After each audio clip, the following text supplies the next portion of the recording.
Joe Rogan Podcast, check it out. The Joe Rogan Experience. Train by day, Joe Rogan Podcast by night, all day. Oh, hello, Justin. What's up, my man? What's up, buddy? You got a whole book of stuff to talk about. Yeah, You're prepared. I'm prepared a little bit. You're like There's a something professional. special. There's something special, and we're going to kick this off with a bang. Uh-oh. Yeah. Something I don't know about? Something you don't know about. Uh-oh. But we'll get into it. Okay. Yeah. Special. Yeah. Tell me. You going to do it now? Sure. Awesome. Let's do it. What's happening? Well, you and your team, you picked Fight for the Forgotten, my nonprofit, as charity of choice with Buffalo Trace. Yes. And we're going to do something really special for all your fans. Oh. But first, I wanted to do something. I talked with Bo Beckman, his great-grandfather's great-grandfather. I think his name's like T.H., I don't know, Eckert or something like that. He started basically the modern-day bourbon in America. So anyways, I asked him, I was talking with Bo, and said, can we do something special for Joe?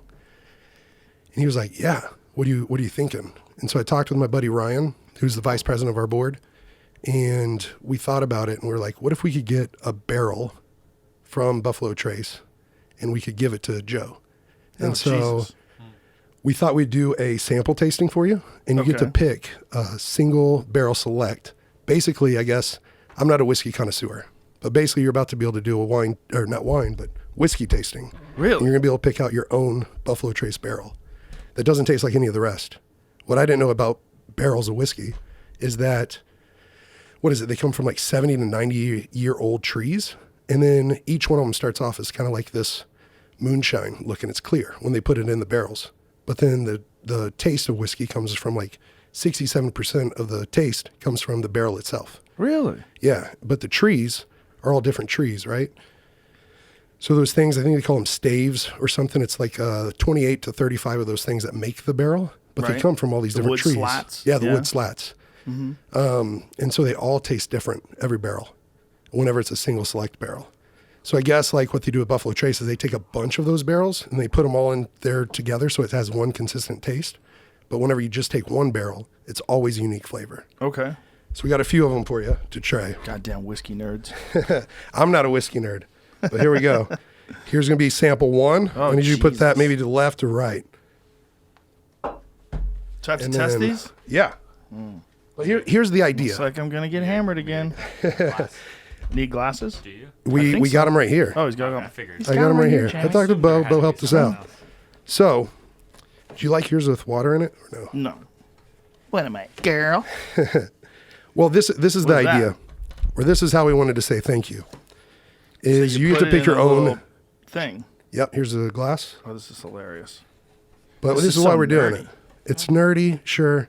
But this is I But like this is some gonna be nerdy great. things. Don't worry, it's not a negative. Yeah, here's why we're doing it. Is we wanted to say thank you from Fight for the Forgotten and Buffalo Trace because we're about to do this big raffle for Fight for the Forgotten. But you'll get 220 bottles yourself from whatever whiskey you choose. 220 bottles of whiskey? Yeah, but what we're going to Jesus do, Christ, you trying to kill me? no, we're trying to give you a gift that you can give your guest. Okay, well that's if you'd awesome. like. I would It love will to have do the that. Joe Rogan Experience logo on it. All right. I'll have a thank you from Fight for the Forgotten. So this is sample number one. That's sample number one. Go on the left Okay. with sample number one. Sample number one. I'll give a little right there. And then It's going to be a real problem this episode. I might start crying. this is sample number two. Okay. And I can tell you about them actually. Can you really? Like, A little bit. Specifically? I like how they come in these little, like, whiskey flask type deals. Yeah, so they took this straight from the barrel, and each one of these should have a very distinct or different taste. And so basically, you can choose it. I mean, you can figure out, I don't know if you want to take notes, that's real nerdy, but they gave me one of these. Oh, Bo's a Jesus great guy. Christ. What is it? Nerds like hints and tastes. You can do barrel 1, 2, 3, 4.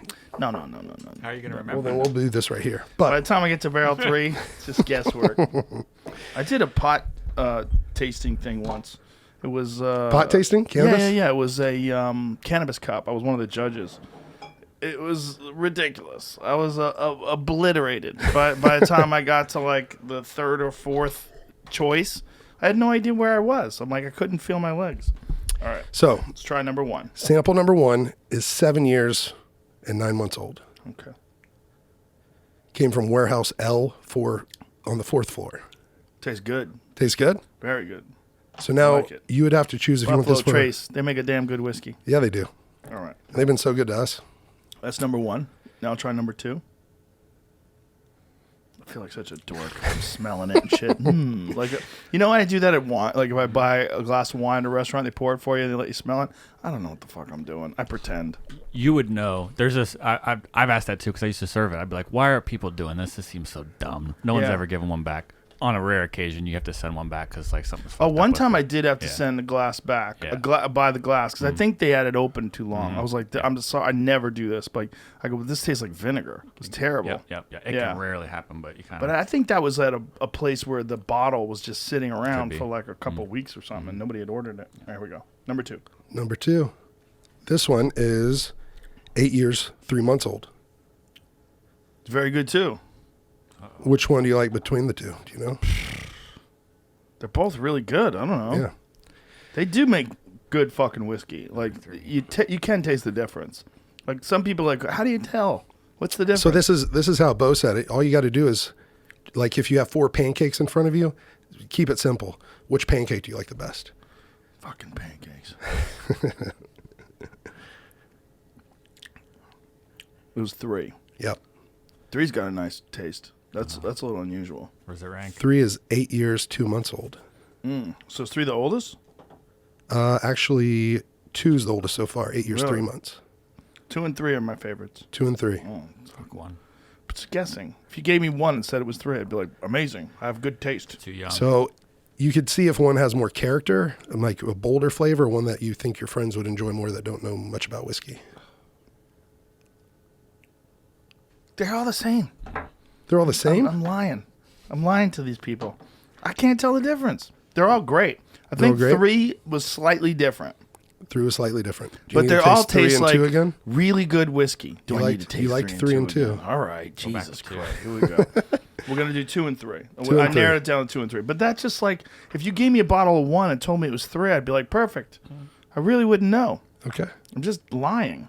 Here we go. Here's 3.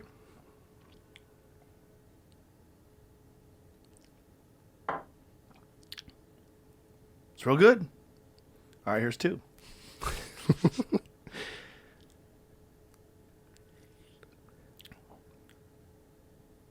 I mean, maybe there's a slight difference between 2 and 3. Let's just go with 3. It's a good You know number. 3? 3 is a magic number according 3 to De La Soul. 3 is the magic number, and that one was born October 25th, 2012. All right, They perfect. say that's when it was born. Yay. So basically what we're going to do is we're going to be able to do that and make you a bottle, 220 bottles, and it'll have the Joe Rogan Experience logo on it. Wow. And then you can give it to your guest as a thank you for being on the show. Beautiful. I like it. Do you drink? No. Not actually at all? don't. I don't. Well, that's So weird. this is actually You got me freedom for drunk me. and I don't even... But I can be around it. And I can enjoy it because this is what Buffalo Trace has done for us. Jamie, I don't know if it's okay. You don't drink at Growing all? up, I don't- Nothing? Not anymore. When did you stop?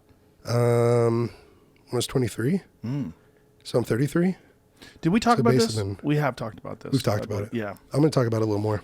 Yeah. But on fightfortheforgotten.org, there's something really special that Buffalo Trace did because you told them to donate to us. It's the first thing on our website. It's a raffle that we're doing. Around December, 15,000 people tried to get a hold of one of these barrels. And so if you hit order or enter today, basically on there's a Buffalo Trace whiskey raffle. And on that, you get like a Disney World experience for whiskey lovers. You get to go out to the Buffalo Trace distillery and you and 7 guests would be able to do it. You can enter for $10, $25, $50, or $100. And then you get a VIP tour.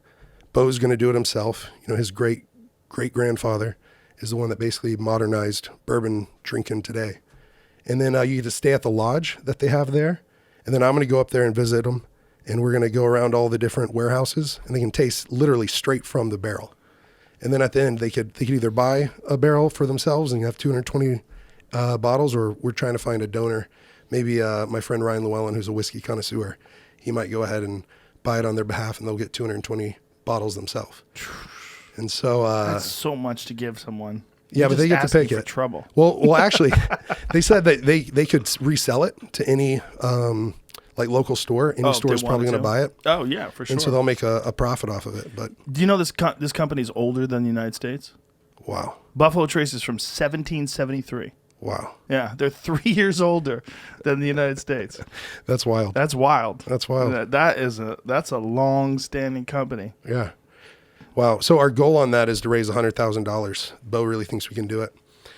We even thought, man, if 15,000 people tried to do, 15,000 people tried to get it around Christmas time, one of these barrels, let's just mention it on the show, it might be able to get 40,000 people. If they did $25 raffle tickets, 40,000 people, that's the first time Fight for the Forgotten would ever raise $1 million from any one specific donor. Wow. And so it's going to be incredible for us because we're really trying to expand in the Congo, Uganda with the Pygmies. So we moved from there. How many wells have been dug so 73. Wow. Yeah. And when I came on the first time, 0. That's amazing. And we've been able to provide water, clean water, to over 60,000 people. Wow. And right now, Dustin, whenever we fought Khabib, he helped us raise, I don't want to slaughter it, but it was either $155,000 or $185,000. It was him, Dana, and Khabib. Whenever they did their shirt exchange, Dustin said he was going to try to raise $25,000 for us. He blew through that before even the fight started. That's amazing. And then they exchanged shirts, and then we were able to take that money. We were able to buy 48 acres of land for the Pygmies in Uganda. Wow. And so when they got kicked out of the Similiki National Forest in Uganda. Why did they get kicked out of it? The Ugandan Wildlife Authority would say to protect the forest and to protect the animals, although the Pygmies are the protectors of the forest, and they deserve part of the forest because they're the people of the forest. And so I would say it was politics. Was there an issue with overhunting or nothing? No, they only take what they need, and they don't go after elephants. They don't go after the things they're not supposed to. They just go after the wild hogs. I mean, they eat what they get, but there was no poaching, and they put them on 1 acre of land behind the slums. 1 acre. Said this is where, for Chief Zito, they said this is where your 300 people can live. 300 people can live on 1 acre of land. It's on the slums. They throw out the sewage, and literally the sewage just starts going through it. I've seen them pick up their firewood because the fire would go out from the raw sewage from the slums. Oh, and so they'd have to shift where they're cooking. I was walking over these mounds. That's why we really needed to get them new land and shift them from living right behind the slums. And it was honestly, it was heart-wrenching because I was walking on these mounds and I asked Chief Zito, I go, what are these mounds? He goes, they won't give us anywhere to bury our dead. We live on top of our cemetery. And there was over 150 people that were buried there. So literally over 300 people on 1 acre. On 1 acre. God. They buried on top of each other, side by side. That is insane. It was like 1 to 1.25 acres, but it was less than 2 acres. And so Dustin made it possible through the Good Fight Foundation, donating to Fight for the Forgotten, and Khabib donating a shirt, and Dana matching it, for us to go get 48 acres of new land. We also drilled a water tower, not just a well, but a water tower for an orphanage and a school that the Pygmy kids started going to. And now we've started farms on that 48 acres of new land. I actually talked to Manny Pacquiao's team. One of their missions is to build homes. And Manny Pacquiao yesterday, his executive director gave us confirmation that they're going to donate $50,000 to us to help complete 32 homes for these 32 surviving families. And so they're actually being taught how to drill, or actually they've been taught how to drill wells and be part of that process, how to farm with agriculturalists, growing corn, cassava, potatoes, and peanuts. But also we're about to start teaching them how to make bricks, how to build homes. And they're going to go from never having a real home, living in the forest, to then now being on in these shacks, to now that each family is going to have a 2-bedroom home at least. And then they're going to have a patio. They're going to have a kitchen inside, a dining room. It's just going to absolutely change. That's awesome. Change their way of life. So this 48 acres, is that enough for them to hunt on? It's not enough for them to hunt on, so that's why we're having to teach them how to farm. Now, if they can still go into the forest, that's going to be some talking with the. They're allowed to go hunting, or they're allowed to go hunt for basically wild mushrooms, or I guess gather. They're allowed to go gather firewood. They're allowed to go gather, like fruits and vegetables. And roots, like wild plants, but they can't. But they can't hunt. They can't hunt. Yeah, it's wild. In the Congo, it's much different because there's so much virgin forest that's been untouched, and they can still go in there and they can hunt and gather. They can get wild hog. I mean, I've had diker, this little antelope. I've had hog. I've had a parrot. I've had monkey there. You ate, that's I right. ate We talked monkey, about you yeah. ate monkey.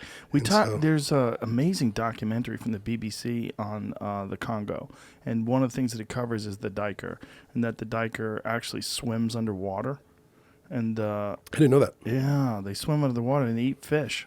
Wow. Yeah, this no is what's clue. crazy.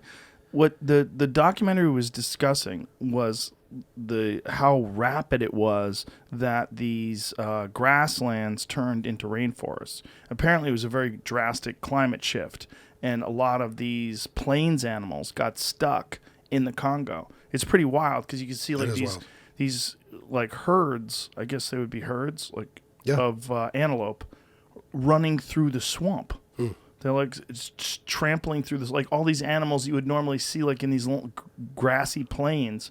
They're running through the water, and this little diker, that little antelope thing, swims underwater. They can swim underwater as long as 100 yards. That's wild. Yeah. I didn't know that. Have you ever seen an okapi or an okapi? Yeah. Cool looking. Yeah, they're That's they're like incredible. a zebra. It's like a zebra butt and a giraffe head, Yeah. and then the body of an antelope, Yeah. or a big elk kind of. What is that related to, though? Is it related to a zebra? Or It's is it actually related the to... only other animal in the Giraffidae family. That's so it's right. actually, if you look at their little horns and then also their long tongues, that's where they're part of the Giraffidae family. I guess all the other ones have been extinct.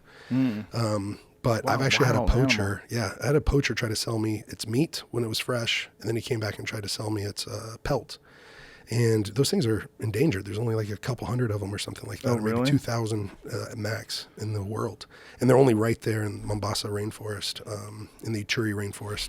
They should bring them where I over here to lived. Texas. Yeah, Put them on a high fence. yeah. Well, what's crazy is they had a rebel group that went through the Okapi National Reserve. This was probably I think it was right before I was there or the year I was there.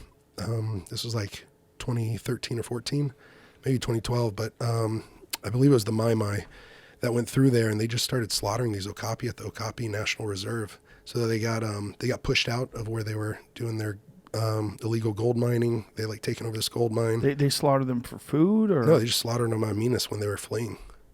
When they were Just- fleeing, they went through there and they just murdered them. just for fun? Just for fun. Yeah. Oh, geez. Just out of meanness. So I actually saw that rebel leader. His name was Morgan. I don't know, he went by like a code name Morgan, but anyways, they were dragging him behind the truck whenever they had killed him. He like peacefully turned himself in, but I don't know. He had his rebel groups that were like looking in, so they killed him right there, and they took him out of there. So So you pretty got crazy. to watch that. Yeah, well, I got to watch his body be You must have drugged. saw some wild shit over there. Yeah, I saw a guy get killed. He was accused of being a thief, but it was just outside this bar.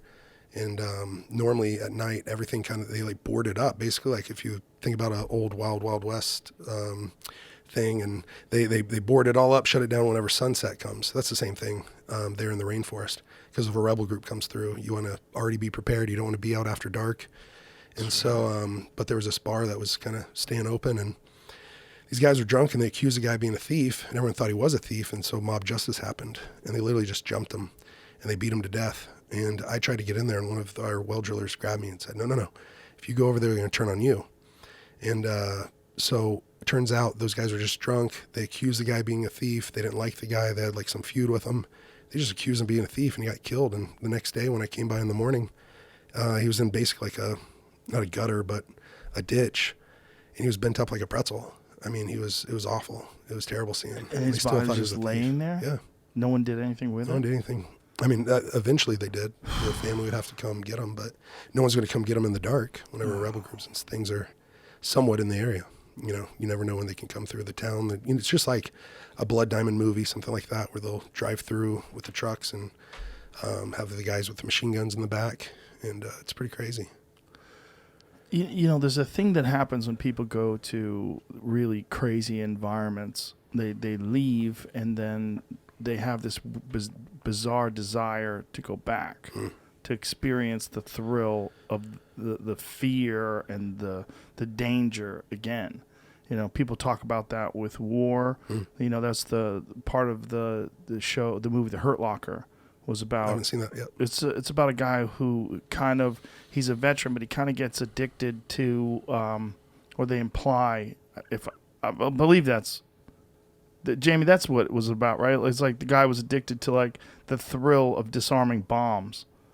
But people say that about places that they go to. That I've heard people talk about that are adventurers that go to like remote mountain ranges and almost lose their life, but they can't wait to go back for some strange reason. Wow. Did you feel that about the Congo? Because I felt almost, I don't know if it's survivor's guilt or what, but when I came back, I couldn't really sleep in my bed for quite a while. I would say over 2 months. And the reason was I didn't have a bed there. I just slept on the dirt, and the fire was my blanket. And I was. So you wanted to sleep like almost on the dirt here? I guess. I felt like they didn't have one, so maybe I didn't deserve one. And I know that's twisted. But I buried a couple of kids, a little boy named Andy Bo, another boy named Bobo. Little Mo had died, and Fina just recently died. She died in 2020. I met her when she had tuberculosis, and she was 7 years old, and she just died at 14 years old, and it was a lung thing. They say she had a dead lung in there and she needed a transplant, but it was while COVID was going on too. And we got her out of the Congo, and this was like February, March. And we got her out of the Congo and got her to Uganda, got her to a good hospital. And then they said we needed to take her to one other place to not have a lung transplant, but just to remove the dead, I think it was the left lung inside of her. And so in transport, whenever she was being taken there, she's 14 years old. She died, and so we're trying to save her life, but we had to send her back in like a casket, and it that kind of stuff like messes with you, and it's heartbreaking, and you want to make sure it doesn't happen again for some of these kids.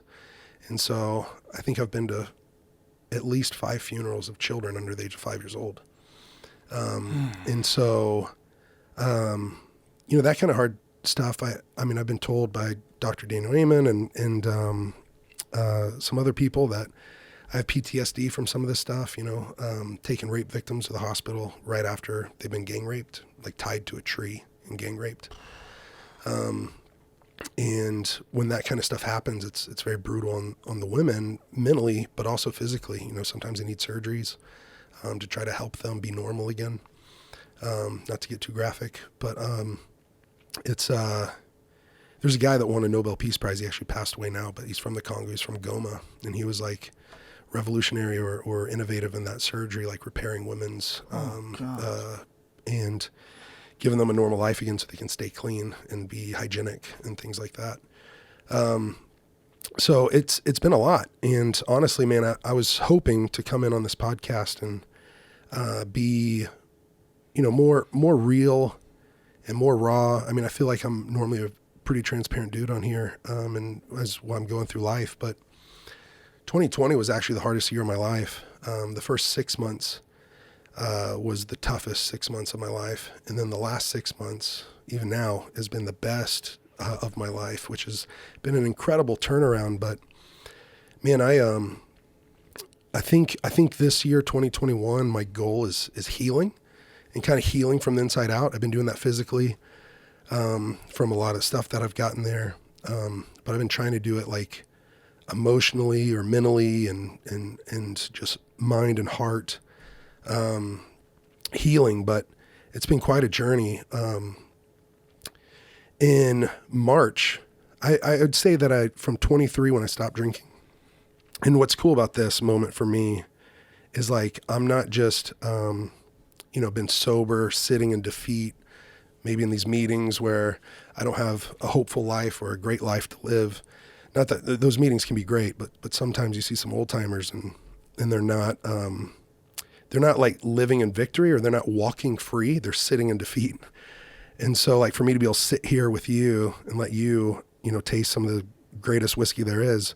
And for me to be able to go up on a trip and experience that with whoever wins this raffle, it's going to be pretty incredible. But in 2020, I was in 90 days of rehab, and I was also in 90 days of sober living.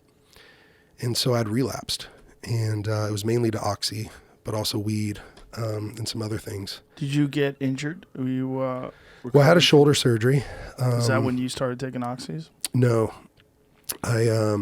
Yes, I did. And you actually helped a couple years ago. My ex-wife had reached out and she was looking for something. And I think you had told her about kratom or kratom. It was from my phone. And who's that? Hamilton Morris? Is that his name? He had said about kratom here. And that helped melt away the withdrawals. Withdrawals from Oxy is the hardest, besides malaria, it's the next hardest thing I've ever gone through. And were you on an excessive dose? Were you taking? I was on it for 4 weeks, and I had 6 or 8 weeks worth of prescriptions. But since I abused it so much from 17 to 23, whenever you take that stuff, you can get addicted within the first, 9 days. Like you're hooked to it chemically. It's one of the fastest. It's almost like it's the pharmaceutical version of heroin, right? So. Whenever I had that shoulder surgery, it was such a brutal one. I didn't want to go on Oxy at all, but it was such a major surgery that I'd be in a cast where I couldn't move at all or sling for 8 full weeks. Would you get done? I had my labrum, and I had 4 not pins but anchors put in, and there's some other stuff they did too, but that was the main part of it. They like scraped out some stuff. There was a cyst that was sitting in there in between the labrum and in between the glenoid, the joint there. So they had to scoop that out. Had a bunch of scar tissue. And when they got in there, they thought it was going to take 4 hours. Well, it ended up taking like 8 hours.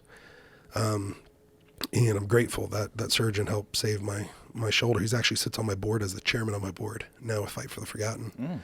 And he's been such a gift to us and to me in my career, but also to us as an organization. Your shoulder's all good now? Yeah, my left one's better than my right one.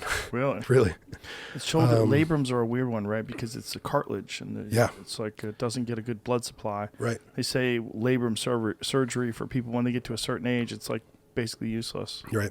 Well, that's why I'm really glad we got that treatment in our shoulders and our knees to keep it growing new tissue and yeah. But basically, after 10 years of mostly being sober, I had 3 major relapses where it was like 30 days, 9 days, and then 5 days. So it was getting shorter and shorter. But after my divorce, which was really healthy for both of us, and we're actually great friends, I want her to be awesome. She's going to be a rock star counselor and help a lot of people. And she's rooting for me, but still, no one gets married to get a divorce. Right. And so I think, the silver lining was that we had the kindest divorce any of our friends or family ever heard about. It was so easy. And we even went through counseling to get divorced, like for 6 months. And we were in counseling to save our marriage for 2 years. And we really gave it our all. But I also think the hardest part about it was such an easy divorce. And so I don't know what, I just let down my guard. And for me, I don't do weed like anyone else does.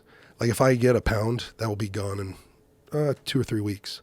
And so I'll smoke an ounce a day almost, or more sometimes. Really? Yeah. So you were just rolling them all day? Every single, or I go to the vapes and the gummies and everything else too, or the concentrates where I'm doing the dabbing. What were you thinking while it was happening? Were you thinking, I shouldn't be doing this? Or were you thinking, I'm just going to escape for a little while? A little while. So in wrestling, you have a thing called a reset weekend, or reset. After a big tournament, you want to just have a reset. And so you go party and get it out of your system, and you're right back in the gym on Monday or Tuesday. And so I used to be able to do that. No, that's even kind of fabricating that. I've never been able to do that. I found that out at rehab, really taking a hard look at it. I decided not to go I could have gone to some of these places in Scottsdale or LA or Malibu, and I could have gotten massages and had the green smoothies and stuff like that, which can help a lot of people. But me, after having like a 15-year off and on battle, 10 years where I was pretty solid, and I'd come out of it and I'd get right back on the horse and I'd be good for, years. I decided I needed fight camp. I needed a training camp. I needed the right coaching, the right strategy, and I needed people to ride me, be hard on me. This is to get sober? Yeah, this was to get sober. So that's what I wanted. And so I sought out one of the toughest places in America to go to. It's kind of a 12-step completion program. It's a big boot camp, but it's also like it's developed a little bit out of like militaristic style and I don't know, it was really hard on you. I mean, while we were there, people were being called, mask wearing clowns, you fake as fuck motherfucker, and you Dr. Jekyll, Mr. Hyde. I mean, just like they would just grill people. And you're up at 5. Is that good? I don't know exactly, but it was what I needed at that moment. Really? It was what I needed at that moment because I needed to not run from it. I needed to face it, and I needed to look at the stuff. And Are the people running are people that have gotten clean this way? Yes, They've and they have an gotten clean through this? 87% success rate for Really? the people that do 90 days. Now, a lot of them only do 45. Some of them only do 60 days. And then I would say probably more than half of the people that went there ended up leaving because of how hard it was. So- But the only reason they wanted people there is if you really truly wanted to get sober. Right. Because for years, you've been stuck in the cycle of addiction. And for me, the easiest way, I mean, they explained it and I had drawn it on whiteboards a lot. But for me, whenever you would have that first use, you would have this, what they call an allergy set off. You have an abnormal reaction to a substance, just like someone else can't have peanuts. I can't have drugs or alcohol, because when I do, an allergy goes off that says in my body, I have an abnormal reaction that says, I know rationally that 1 is too many, but whenever I have that first use, 1,000's not enough. I got to keep having it. And this is explained to you by these people at this rehab, or this is just your own feeling? No, this was explained, and there's this doctor that's really great. His name's Dr. Kevin, and he's got like a Irish last name, but he's got some stuff on, I think, Netflix and Amazon, and he was a Navy surgeon, and basically like he ended up writing himself scripts for Oxy, and then he was injecting himself with other stuff, and he got put in a prison, a military prison, that one that got taken down in like Kansas, I forget what it's called, but anyway, Leavenworth or something like that. He was put in that prison. Anyways, now he's spent his time there really trying to help people in addiction. And that cycle of addiction basically is explained as after you have that first use and that allergy set off, now you go on your spree. Because what that doctor did, why I brought him up, was he shows scientifically through brain research that an addict's brain's different, like they don't have enough dopamine receptors. And whenever that hits, now all of a sudden it goes back to that almost hunter-gatherer brain, where it says, this is a priority for survival. Like that's why some addicts will prioritize it above food or water or family. And you see them do irrational things. And then they go on this run. And then when they, after that spree, after that run, they come out of it and they emerge remorseful. They feel terrible. I've had moments like that. And then all of a sudden you make a firm resolution. That's what you back it up with. Is that what you felt when you did it the first 30 days? When you did it for 30 days? Yeah, I came out, I emerged remorseful.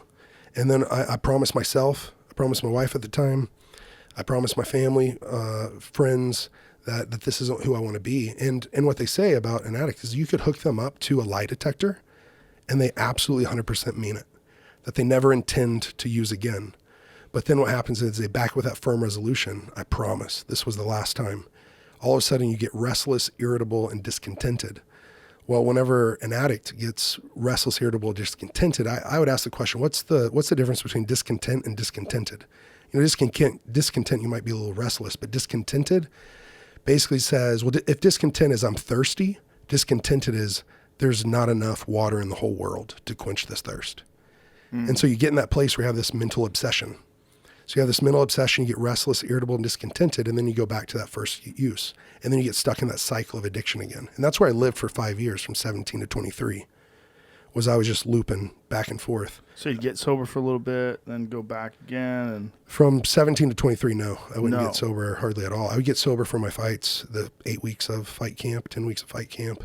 But then that's why Grudge Training Center had to kick me out, I mean, Brendan was on that vote. I think Rashad, Nate Marquardt, Shane Carwin, Dwayne Bang Ludwig, all those guys that invited me on the team after I got off the Ultimate Fighter. It was just a short while later that they were having to ask me to leave the team. It was like a vote. Elliot Marshall, Trevor Whitman. I think Justin Gaethje was just starting to come up. I don't know if he was actually training full time then. But he was still at Northern Colorado State or Northern Colorado wrestling there. But they said, Justin, we love you, but you got to go. You got to go get help. And I should have went and got helped. But that's when I found my purpose with the Pygmies. I've heard this quote that said, no act of kindness, no matter how small, ever goes wasted. And so I started at the local children's hospital, became a local volunteer, went through night school for it. Later, you remember HDNet and Inside MMA with Boss Rutan? Yeah. Those guys came out to the Denver Children's Hospital. This was like 9 months of me being sober. All of a sudden now I have Rashad visiting the kids and Shane Carwin, Dwayne Bang, Brendan Schaub visiting the kids that I would push around in the wheelchairs and stuff. It gave me purpose. And that purpose helped me stay sober. So 2020, this was the first time you had anything since 2000 and like when? 10? It wasn't. I'd had 3 pretty big relapses. So 10 whole years of sobriety. Pretty much, but I had relapsed 3 times in that time. Oh, in the 10 years? In the 10 years, I'd relapsed for did. 30 days, I'd relapsed for 9 days, and I'd relapsed for 5 days. Oh, because these are different relapses. Yeah. This is not the ones you're talking about, the recent ones with your shoulder. No, that 5 day then led into a big one. I'll go ahead and explain. I was confused because when you said 30 days, no, I thought you meant this year. No, not this year. Basically, March to May 15th, well, I was out there using, and I felt so much shame and so much guilt because, man, I've been on your show. I've been doing good things. I've been really trying to live the right life, and my marriage failed, which is okay. That happens. And I just took on a lot of like shame. I couldn't, have that relationship be a success. Then whenever I went back to weed, all of a sudden that weed, I just kept going more and more and more and more. And then all of a sudden I found Oxy. Then all of a sudden I found Coke. So you started with weed. Yeah. But then I went right to the Oxy. And what I would do as in my addict mind, I would think it would sound rational. I'll just have weed so I don't go back to Oxy. And that will help me with pain if I'm injured, because I'd actually hurt my neck training with Raphael a little bit. And he was sweeping me, and I put my head out. Whenever I put my head out, I crunched right on top of my neck or my head. And it just sent this like crunch down into my cervical neck, and it was hurting. I was hurting more emotionally, and I was stuffing it. I wasn't looking at it. I was stuffing it. And then what happened was I felt so much shame. I told my board I needed rehab, and I said I need help. Like I've relapsed, and I need help, and they've always supported me. But I was scared that would they support me in this? If I'm the leader of the organization or the founder and the spokesperson, we got an incredible internal team, but like we've had donors from thousands of donors from all 50 states and 59 countries. Did I just let everybody down? And is this going to be taken from me? Is this life of purpose that I found, am I going to lose it all? And I felt so much shame. They were going to send me to a place in Oklahoma, not to knock it at all, but I had known people from the recovery world because I had been going and sharing my story of recovery in rehabs, in different sober living homes, and now all of a sudden I'm back to where they are. What is this rehab place? You said this hard-ass rehab place that has an amazing percentage of people get successful. It's out of Dallas, Fort Worth, and it's called Stonegate. And I don't think they advertise it as that hard, but it is that hard. And I wanted a place. Once I talked to them, I realized like, so they yell at you and shit? They do. They absolutely they yell do. At you? They did yell at me. Really? I had a 21-year-old kid yelling at me. That was over what? Over a green towel. Did you want to tackle him? I was just like, bro, I kind of wanted to at first. What they think is they got to humble you. And I'm like, man, life has humbled me. That's why I'm here. Right. And I've been humbled enough. And now I came here to get help. But their whole thing is if there's no bullshit, if they get to you to actually look at if they call you on your shit, then you can start working through it. Yelling at you over a green towel? Because we were only allowed to have white towels that they gave you. So when you get there, they give you Walmart shoes, they give you paper underwear, and they give you this hideous... What? Paper underwear? Why do they have paper underwear? Because they take your clothes and they put them in a hot box, and then they try to kill if there's any... Because there's guys coming from all over the place, right? And we had people that were Ivy League professors, professional athletes. Explain. I'm not but sure. We had people also that from like homeless shelters and. What do you mean hot box? What is a hot box? Kills any of the like bed bugs. Oh, so if someone were to bring bed bugs in and get in the mattresses and things like that, like if someone came from a homeless shelter or from the streets, how could they afford it? I don't know, honestly. I think there was like a scholarship program because some of the people are paying $895 a day there. But I think that's what they charge insurance. It was expensive, man. So I just went through the divorce, and I basically gave the finances we had so she could go back to school, and I was going to restart. And then all of a sudden I need rehab, and that's expensive. Insurance helped, but then I had to. Do you find match yourself? This is a weird question, but I think it's valid. Do you find yourself always in like a new problem? Do you create problems? Do you think? I think I try to help find a solution to problems, but I think for me, you asked me a question after we got the treatment on our shoulders, our knees, and you asked, what are you manifesting to have this like sickness, all these sicknesses inside of you? I think now that's not exactly how I said it. That's Yeah. not exactly how I said it. I said, do you wonder if you're doing that? You're right. Because sometimes people do. Do you wonder if you're bringing this into your life? Yeah, sometimes people do create It's like they find themselves in this eternal state of conflict. Like some people, they figure their way through life with very little conflict. They're magical people. Yeah. I know a few of them. It's rare. Yeah. Some people are constantly engaged in some insurmountable problem. And then they also go and, like in your case, you find insurmountable problems like what you're doing with the Congo and the Pygmies and Uganda and helping these people. Like, it gives you purpose and it helps define your life in a positive way. Yeah. Then when you're not there, problems come up again. Like all kinds of major problems. There's always something, right? Well, I've had some health problems for sure. And then these relapses that had happened were really tough. The biggest one was this one in March. And let me tell you what happened, because I didn't want to go to this rehab in Oklahoma that I had known people that were there that talked. It had a reputation for people using while they're even there, because they could have their phones at 5 p.m. They could have visitors. They could go to Walmart 2 or 3 days a week, and then you can call your connection, and they could leave it to you at Walmart. They could throw it over the gate, and it's on 110 acres, and they can send you a picture of where it's at. Right. And you can just go dig it up or find it and use. And I wanted a place where I wasn't going there for that. I knew I was going to get sober, but I didn't want to be around other people. So they take your that phone were away? doing that. Yeah, you don't have your phone. Paper underwear. Paper underwear. How uncomfortable are paper underwear? It's terrible. But you get it back the next day or that night. After it gets out of the hot box. After it gets hot box, So you it's get your one clothes. day of So that's paper how I get my towels back. I brought nice towels, and they gave me my towels back. Well, this guy's doing room checks. Room checks are every day, at least once a day. Anyways, he found my green towels. It's my first 24 hours being there. I'd already used one. You didn't know that you I didn't know you couldn't have green towels. They give them back to me. So all of a sudden I was using that, and he gave me an infraction for, and if you get 3 infractions, you lose your phone call that week. You don't even get one phone call until you've been in there 3 full weeks, because normally when guys go to rehab and then they start calling their families, they start feeling like, I got to get out of here. I got to get home. You start telling yourself this, my family's more important to take care of than me right now. When in really you're in crisis mode and you got to take care of yourself before you can take care of anyone else.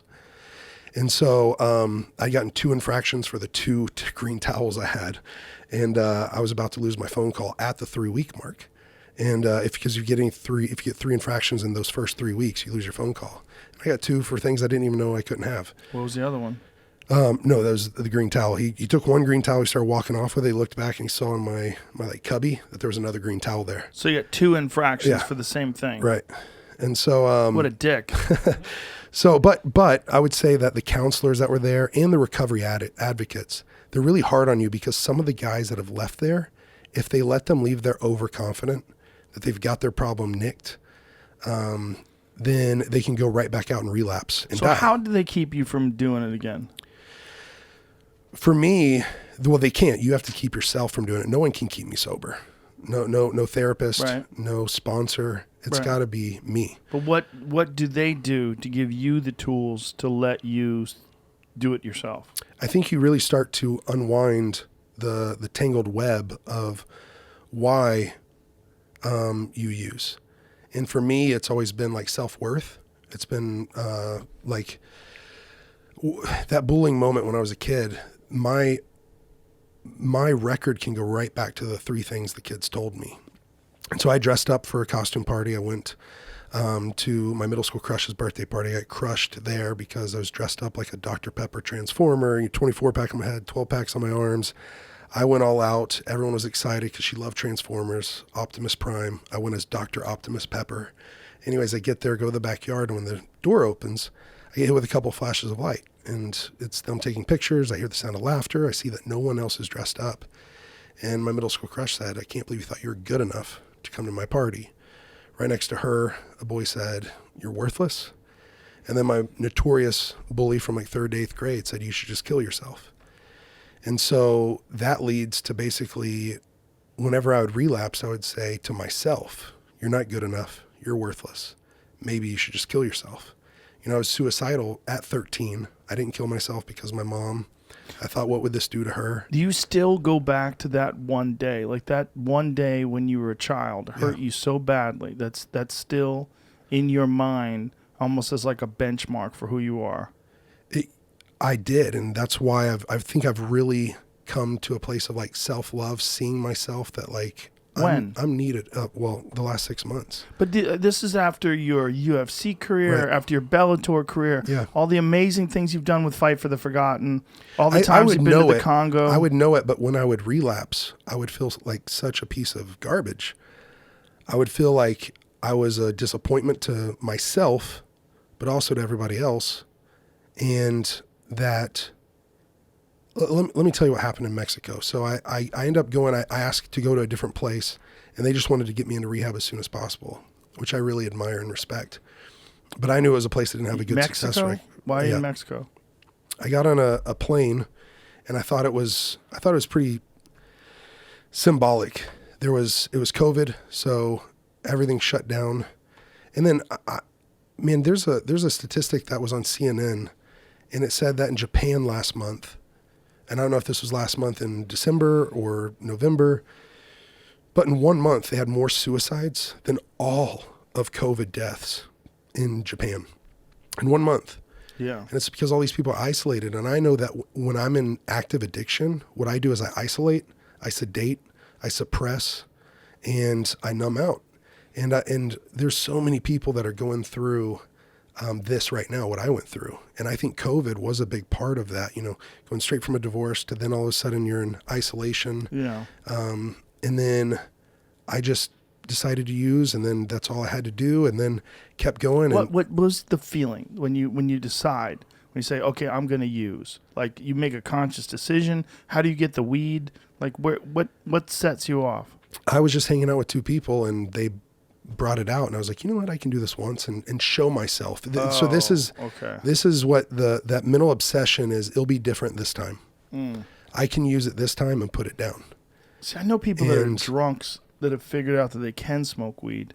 They can't drink, but they can smoke weed. I think maybe some people are that way, but for me, so for you, it was anything that changes your consciousness. anything that has me drop out, where I can, other people, whenever they smoke weed, maybe they get more creative, maybe they get more in love with themselves and nature and other people, or they laugh, they have fun. When I smoke weed, I go dark. I go dark, not to anybody else, but internally I go dark, and I get depressed. And then I can't stop. So I go for, a couple weeks or a month. You can't stop. I can't stop. But it's myself depressing you. without what at rehab they say, without a complete psychic change, without something happening to come in whenever you're in that restless, irritable, discontented, or that emerging remorseful and that firm resolution. If you don't break that right there, you have like a pattern interrupt, which for me was rehab and sober living. But you knew it was depressing you. I knew it was, but I thought I could use it once. But my mind would trick me saying, so there was this analogy that this doctor used, and it just made sense to me. The addict brain is almost like a kid whenever he goes to the vending machine, and he puts in change, and he thinks he's going to get one bag of Funyuns. All of a sudden, he's getting, instead of one bag of Funyuns, it's on, and a second one comes, or a third one comes, or it's just on and it keeps coming. And now all of a sudden, it's way better than you expected.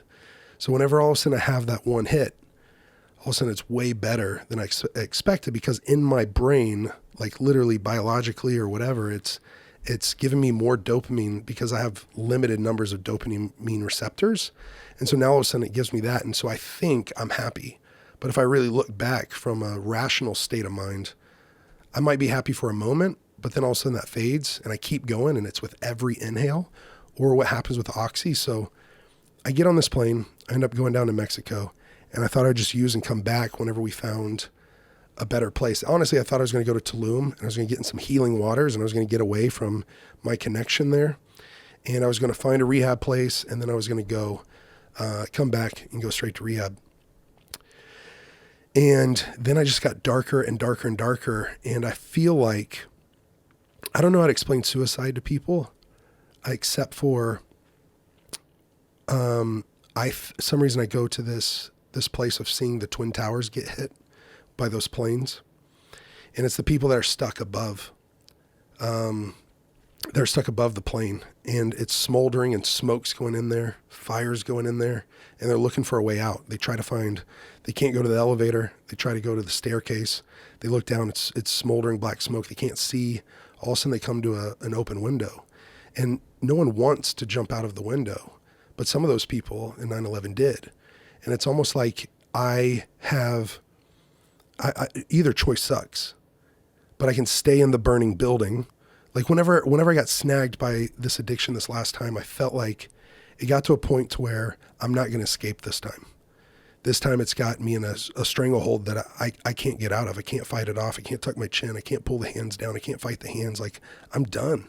I'm toast. I'm in such a weakened state of mind or body or mentally, spiritually, physically. Like, I'm not going to escape. And so when I actually got on that plane at 5 a.m., it was 4 flight attendants, 2 pilots, and me. I have no idea why American Airlines still took that plane, unless it was like something with like COVID funding that if they still operate, they get funding for it. But they would have lost money on that, just taking one person down to Mexico. They took me to Cancun, and I took a one-way ticket. And the reason I took a one-way ticket was because I thought, I'm not coming back this time. I'm not coming back from it. And I ended up going and staying at this Airbnb there. And I met a military veteran who was there, who was stoked that he bought this condo that was next to mine, my Airbnb. And then he got a call that like the love of his life wasn't coming to the condo that he bought for them. Basically, she said, if you went down there during COVID, you expect me to come down during COVID? Like, I'm not coming. And so he had his heart broken. I was down there in a very negative space. He had Oxy on him. He had PTSD. He had seen a lot of war. He served a lot of time. I guess he went on 3 different tours. And I just started using those Oxys with him. And then we found his connection, which you can just buy him at the pharmacy there in Mexico. But we ended up finding this guy that had weed, that had coke. We got Oxy. And then we asked him for Molly once. And, the guy had loose lips, and he told him that I'm a fighter and this stuff. Anyways, he ends up telling some of the cartel guys that are there. We get invited up to this like penthouse apartment that's got like an infinity edge pool on it. It's like this drug dealer. I mean, it looks like a guy he's got the silk shirt and the chains on, and it looks like the jungle on top of this in Playa del Carmen kind of Cancun area. And he's got all the drugs there for us to just use.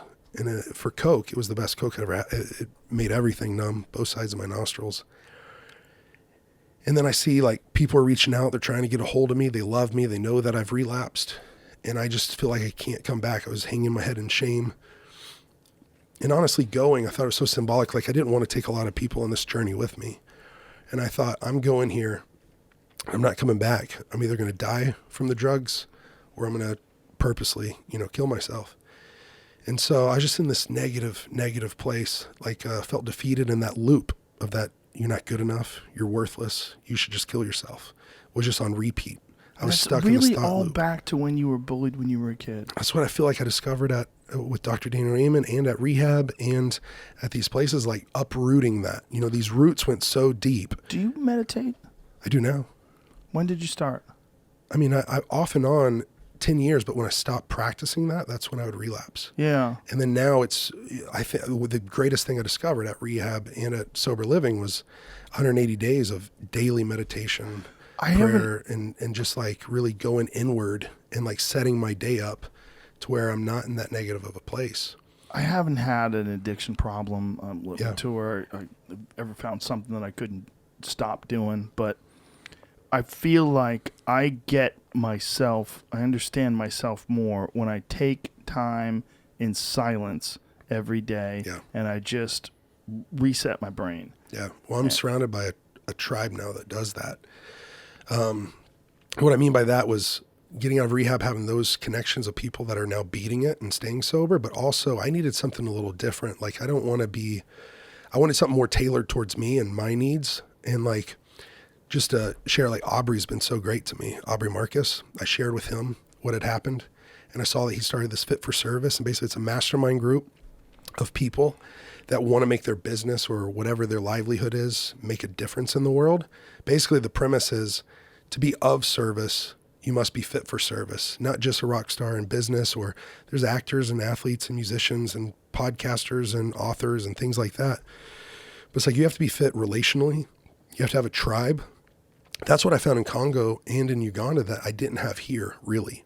I didn't have these deep relationships of people I could completely be raw and vulnerable with, where I could share my wins with, but I could also share my biggest failures with. Do you feel at peace? Are you at peace? Now I am, for sure. You have this thing where you're always like, it seems like there's always a thing coming out of you. Like, there's always and then there's this, and then there's that, and then there's this, and there's that. And they're like, there's no end to it. Like, when you talk about things, you talk about one thing into the next thing, into the next thing, into almost like you're troubled, like you're immersing yourself into all these things because you kind of can't help yourself. Like, you're just caught up in the wave of life. Do you know what I'm saying? I know what you're saying. Whenever this last 7 months has been the most at peace I've ever been. And I'm eight months sober. And then I am really, let me share two experiences with you that brought me the most peace, because you were asking about that. I don't know if I ever told you what took me to the Congo. It was a sober vision. And I know that sounds out there, but experimenting with psychedelics and stuff, I've seen stuff, but this was me at 23. And I basically, in a time of meditation, and I wasn't a praying dude at all, but prayer meditation, all I did was basically said, and I was volunteering at the Children's Hospital, I was volunteering at the rescue mission for the homeless, all this stuff. But I basically just said, God, what do you want me to do with my life? God, source, creator, whatever you want to put on it. But I just said, God, what do you want me to do with my life? And I had a movie in my mind. And it was like visualization whenever at the Olympic Training Center, we had sports psychologists take us through visualization. And you'd see yourself in whatever color singlet you're wearing. You'd see yourself shake hands. You'd hear the whistle blow. You would see you setting up whatever takedown you're going for. And sometimes you'd see yourself have the perfect match. Sometimes you'd see yourself battle back from worst case scenario. You get down. What are you going to do? Are you going to sink or swim? Are you going to fight back, battle back? Well, those were all like guided visualizations, right? Mm-hmm. And I'd also do that by myself with like some music and headphones. And this, though, was unlike anything like that because it was unprompted. It wasn't like I was trying to conjure something up. I just really felt like I needed direction. I had stepped away from fighting for a little bit because win or lose, I had an excuse to use. It was like if I won, I wanted to celebrate. If I lost, I wanted to erase all that. And this was 11 months sober at 23. And how'd you do that? Honestly, I just kind of white-knuckled it and willpowered that.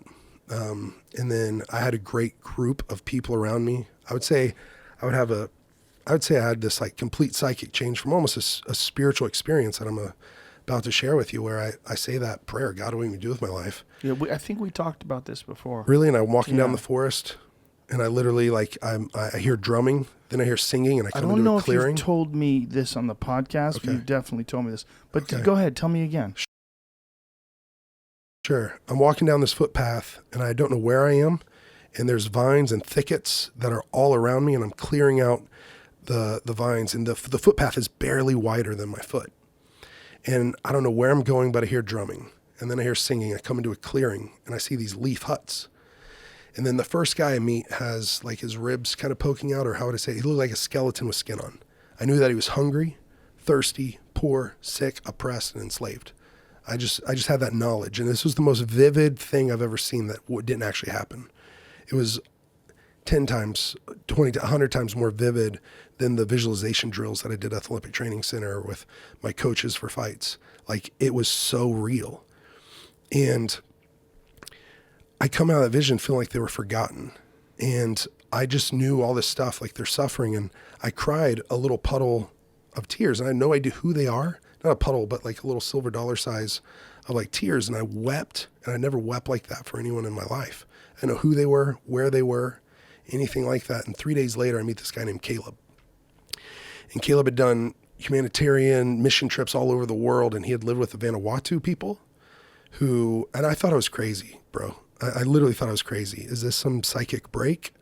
Is this some sort of or mental breakdown? Like then that I saw something that like I didn't try to conjure up. I just had this experience. I thought I would never tell anyone about it. And then when I tell Caleb, who had been buddies with Bear Grylls, had done survival training with him, had went and visited the Maasai tribe that hunt lions, I thought if there's one guy I could tell this to, it's this guy. And I ended up telling him the vision. He says, I know who they are. I said, what? And he said, those are the Pygmy people. They live in the Congo Basin rainforest. It's in 8 or 9 African nations. I'm like, who are they? And he goes, they're in the Congo. They're in all these other places. And I'm like, where are they? This is how I found out about the Pygmies. This is where this all began. At 23 years old, like this guy tells me the people from your vision are the Pygmy people. Then I tell him the vision. He goes, I'm supposed to go there in 3.5 weeks.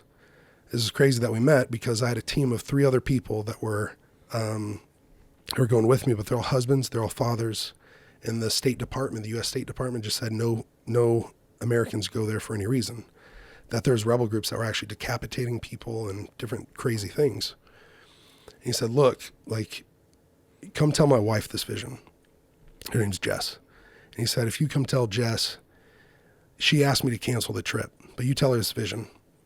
And so I told her the vision, and literally he said, he looks at me and goes, Justin, if you go, I'll go. And Jess said, if you go, he'll go. And it was like the craziest thing to me that like he can go, he's married, he's got a kid, and like but he was already planning on going in 3.5 weeks. And so we brought a buddy, Colin, along with us, who took the photo that was just a candid photo. That's the cover of my book. It was my first hour in the Congo. And so the sober vision literally took me there. And then all of a sudden we land on this grass runway. Monkeys are jumping off the runway. We get out, we drive 6 to 8 hours. We get on a dugout canoe. We go across the river. We start walking. And then all of a sudden we hear drumming. And then we hear singing. And then we come into a clearing. And the first guy we meet has tuberculosis. And he's coughing. And like, they start telling us how they're hungry, they're thirsty, they're poor, they're sick, they're oppressed. But before that happened, like before they start telling us their stuff, I just had to drop down into like a full squat. I put my elbows on my knees. I literally took a knee because I felt weak in the knees because I never experienced, I didn't know stuff like this actually happens. And I felt like it's, who's going to believe this? Like you found your purpose. Yeah, I found my purpose, but it was so wild to me that I was like, why did this happen? That it came to you in a vision. How did this, yes, it came to me in a vision. How did this happen? Why did this happen? I couldn't make logical sense of it. Did you tell people about the vision other than this one friend? I told Caleb, I told Colin, and I told his wife, Jess. That's it. And I had a piece of paper that I wrote down, forgotten at the top, then hungry, thirsty, poor, sick, oppressed, enslaved. And they knew it, and it's been really cool, actually. Jim and Susan, who helped me run Fight for the Forgotten, we had a dinner in Caleb's house in Nebraska, and Caleb and Jess were able to tell Jim and Susan their version of the story, which was awesome. You know, he had this vision, we went, it happened. Wow. Caleb was grabbing my shoulder like my trap. He was like, this is your vision. This is your vision. And I didn't know what to do with it. I felt like it was nuts. But the chief came to us and he gave us, after we stayed there for a couple weeks, he gave me the one thing, you know, this is our 10-year anniversary of Fight for the Forgotten. We're calling it 10 years of promise because they gave me the one promise that I could keep. And they said, I knew that they needed land, but I didn't know how to do that. I didn't know how to drill water wells. I was just a fighter. I didn't know how to start farms. And literally, he said, Caleb and Colin are with me, and he looks at me and says, we don't have a voice. Can you help us have one? And he's looking right at me. He motions to me. Can you help us have one? I start tearing up because Caleb and Colin know my vision and how it happened and what are you going to do with this? You know, and I'm like, I don't know what to do with this. I don't know what to do with this. But that's whenever it set in because I said yes. I said yes, but it was almost like my soul where my heart screamed yes. Like, this is my purpose. This is what I'll do. I'm not just going to fight against people. I'm going to fight for people. And so that really helped me for a long time, like being able to go there and help. And then I'll tell you, since we're on these visions, like I had only had one other time that I had experienced anything like this. It's 10 years later. I was in Sedona, and I was with Aubrey and Fit for Service, and there's like 178 people from all over the world. And we met up in Sedona, and there were classes, and not classes, but like breakouts on meditation. And I never had like formal teaching, training on it, but we did a breath work session, and they split us up into 3 different groups. And there's 178 people, so there's like maybe 50 people, a little over 50 people in each of the 3 groups. And they were going to take us through 3 hours of breath work. Now, it's a 30-minute teaching on the front, a 30-minute kind of integration at the end, but you're going to do 2 hours of breath work. And I guess to actually set that up, in Mexico, I took a cocktail that honestly I thought was going to stop my heart. I took 5 Oxy 80s, 80 milligrams. And basically they do 5 milligrams, they do 10 milligrams, they do 20 milligrams, they do 40 milligrams, and then they do 80. So 5 Oxy 80s is equivalent of like 40, or no, what is that? I don't know. It's 5 Oxy 80s is what? That's 80 5 milligram pills. That's 80 5 milligram pills. That's like almost 3 prescription bottles of 30, 10 shy. I took all that at once. I took the biggest line of Coke I'd ever taken. I drank like half a bottle of tequila, one of those smaller bottles, but I took like half a bottle of tequila. And then I had bought what I thought was Molly, this like crystallized Molly.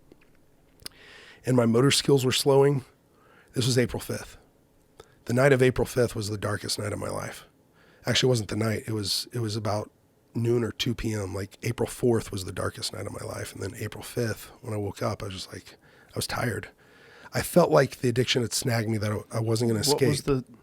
What did you think the crystal stuff was? I thought it was Molly. And what was it? Turned out to be red phosphorus meth. Red phosphorus meth. Red phosphorus meth. What is I guess that's the strongest meth in the world. That's what the addictionologist at rehab told me. And they said, literally, Justin, just the cocktail you took was 100% a heart-stopping cocktail if you hadn't had that crystal of that meth. That meth is the only thing that kept your heart beating. What? When I sat down on the bed, because the 5 Oxy 80s, the cocaine, I had 5 Xanax 2 milligrams also. Jesus Christ. So the meth kept you alive. The meth kept my heart beating. And the next morning I woke up. I remember my motor skills slowing to where if I would have tried to talk, I wouldn't have been able to. The table was maybe right where you're sitting, and the bed was where I was sitting, so it wasn't that far. But I remember I didn't take what I thought was the Molly until after everything started getting dark or just kind of cold. And then the last thing I did was I crushed up that Molly, or what I thought was Molly, and I crushed it up and I snorted it on both sides of my nostrils. And I never felt a burn like that in my life in my nostrils, because it was this chemical of methamphetamine. And I sat back on the bed, and I remember I laid back with my arms out, and my feet were off to where the next morning my ankles were swollen because I just fell back and passed out. I woke up at maybe like 6 a.m. the next morning. It was right before the sun rose. And I remember I woke up with a gas. It was like and I thought in my head, I was like, shit, I'm alive. Fuck, I'm still here. And I went out and I was in my clothes from the day before. I mean, bro, I was passed out for like 18, 20 hours, something like that, from like noon until like maybe 6 a.m. the next morning, or 2 p.m. to like 6 a.m. the next morning. And people that take meth, like, they can't sleep. And that was my first time or only time, but they normally can't sleep for days. And now all of a sudden I pass out for that long because I had all that other stuff in my system. Well, I went out and I got in the water, and I take my shirt off and I just get in, and I remember I was sitting on my knees on the sand in the water. The water's coming up kind of on my chest and over my shoulders. And it was kind of grounding, but I just remember trying to connect to my breath and also my heart, because my heart was racing like crazy. And I remember like saying thank you for the beating heart in my chest. like, thank you. Because I wasn't planning on waking up the next day, and I did. And then I was saying thank you for the beating heart in my chest. And then I started saying thank you for the breath that's in my lungs. And I had my eyes closed. And before I started saying thank you, though, I remember like these waves coming over me. And it was almost like this shamefulness was coming over me with every wave. Like just so much shame because of what I did the night before, or day before. And then whenever I started thanking myself or being thankful for the breath in my lungs, being thankful for that crazy beating heart in my chest, it's like it kind of switched to like gratefulness all of a sudden. And maybe like the shamefulness was leaving. You know how waves can kind of come over you and then they go back out and they kind of come over you. It was kind of like just all of a sudden it changed, like gratefulness, and a little bit of the shamefulness kind of left. And I just felt a sense like open your eyes, like a thought in my mind, just open your eyes. And when I opened my eyes, like literally on the horizon in Playa del Carmen, like the sun just pops up over the sunrise, or the sunrise starts to appear on the horizon. And I just sat there and I was dumbfounded, or I was like blown away because I watched the most beautiful sunrise I've ever seen in my life. So explain to me this. You have this revelation, you realize you want to live, you feel grateful, you feel thankful, you feel ashamed that you almost killed yourself and that you were using, but yet you still have to go to rehab. Yeah. Why? I think it was because, well, it's like... Did you use again after that? I did. That's why I went to rehab. When did you use again? I came back.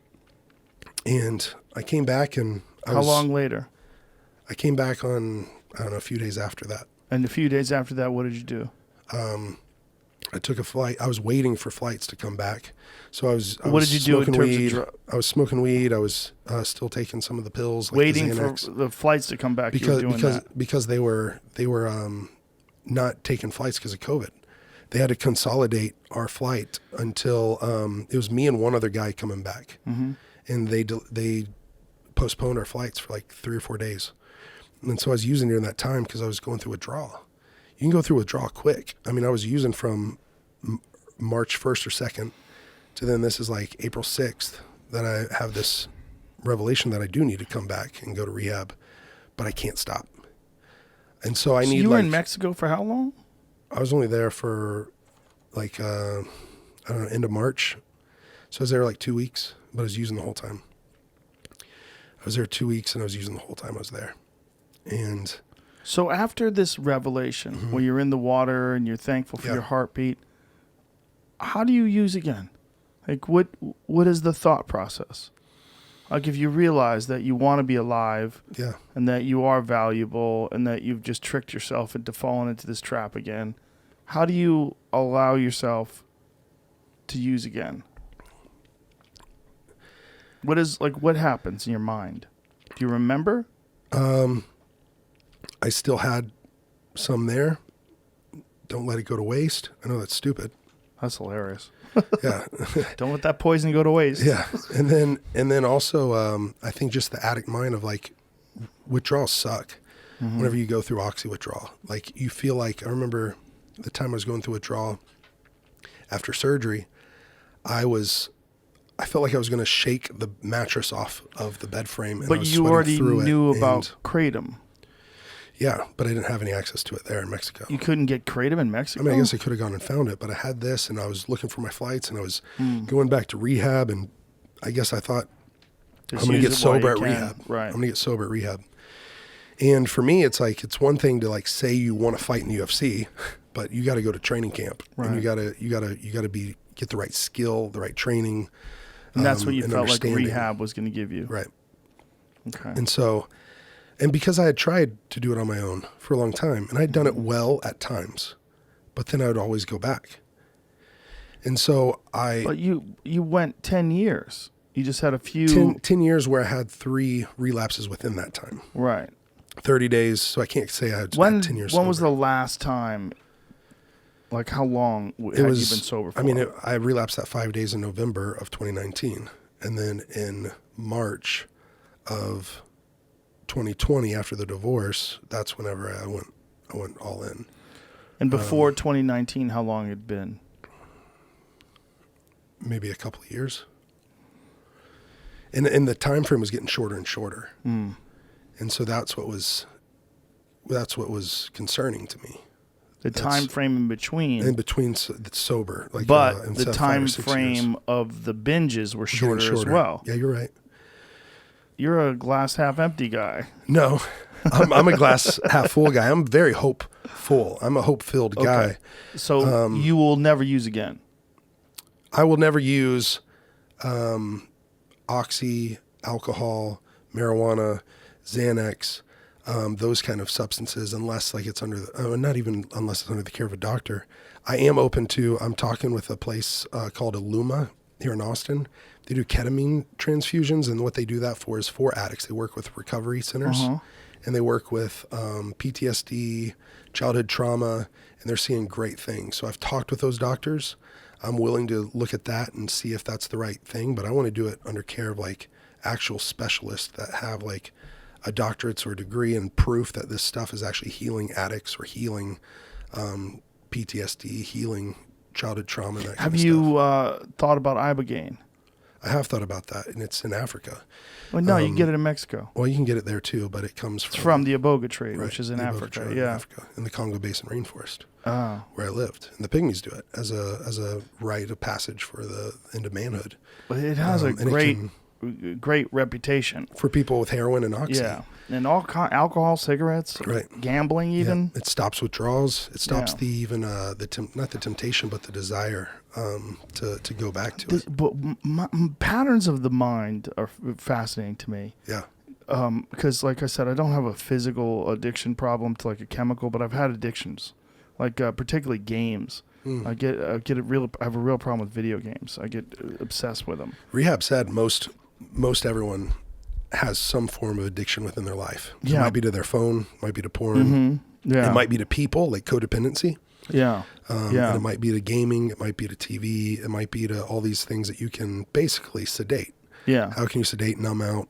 How can you, break free? How can you have this release? Yeah. And sometimes people can't get it under control. Yeah. Food. I mean, I have a friend that has a food addiction, and Just one?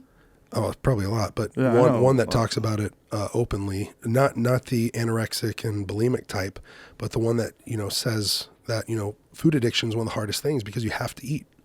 Right. You have to eat. Right. And so, like me, I don't have to drink, I don't have to use, but you Right. do have to eat. And so that's one of the hardest addictions that's out there is whenever you actually do have a food Sure. addiction. Yeah. People Whenever that it's are actually a overweight, chemical, right? It's a giant problem. Right. Yeah, it's so difficult to train your body to Yeah. to just somehow or another avoid the temptation to overeat. Yeah, And not just that, but you have to kind of undereat because you want to lose weight. right. So you have to put your body into a deficit, and so you have to be uncomfortable all the time, Right. which is something that most people try to avoid. Yeah. I would say this. So when I was in Sedona, I had one of the most powerful moments of my life because this was 10 years of not having a vision. And I find myself on doing this breath work. And I'm breathing with these coaches that are doing like a yoga style breathing, and Like you're a doing really holotropic deep. breath work. Like what Yeah. kind of breath work? Oh, they have music going, and you have some people had eye mask on, and you're just breathing as deep as you can, and then out as far as you can, in as far as you can, and out as far as you can. And then they would coach you in different ways. And they had people that were walking around doing different things. You can get high as fuck like that. Oh man, dude. So I don't know if I had a DMT experience, but this was sober just through breath. All of a sudden, Aubrey had gotten down and he had known my story, him and Vailana, his wife. And I'd shared with him how scary it was that I attempted suicide through addiction and that I can't go back to it again. I just can't. I won't. And I really need freedom from it. And so I was there and Aubrey got down and I had my eye mask on and he puts his hand on my heart. He's got his hand down. He's on his knees.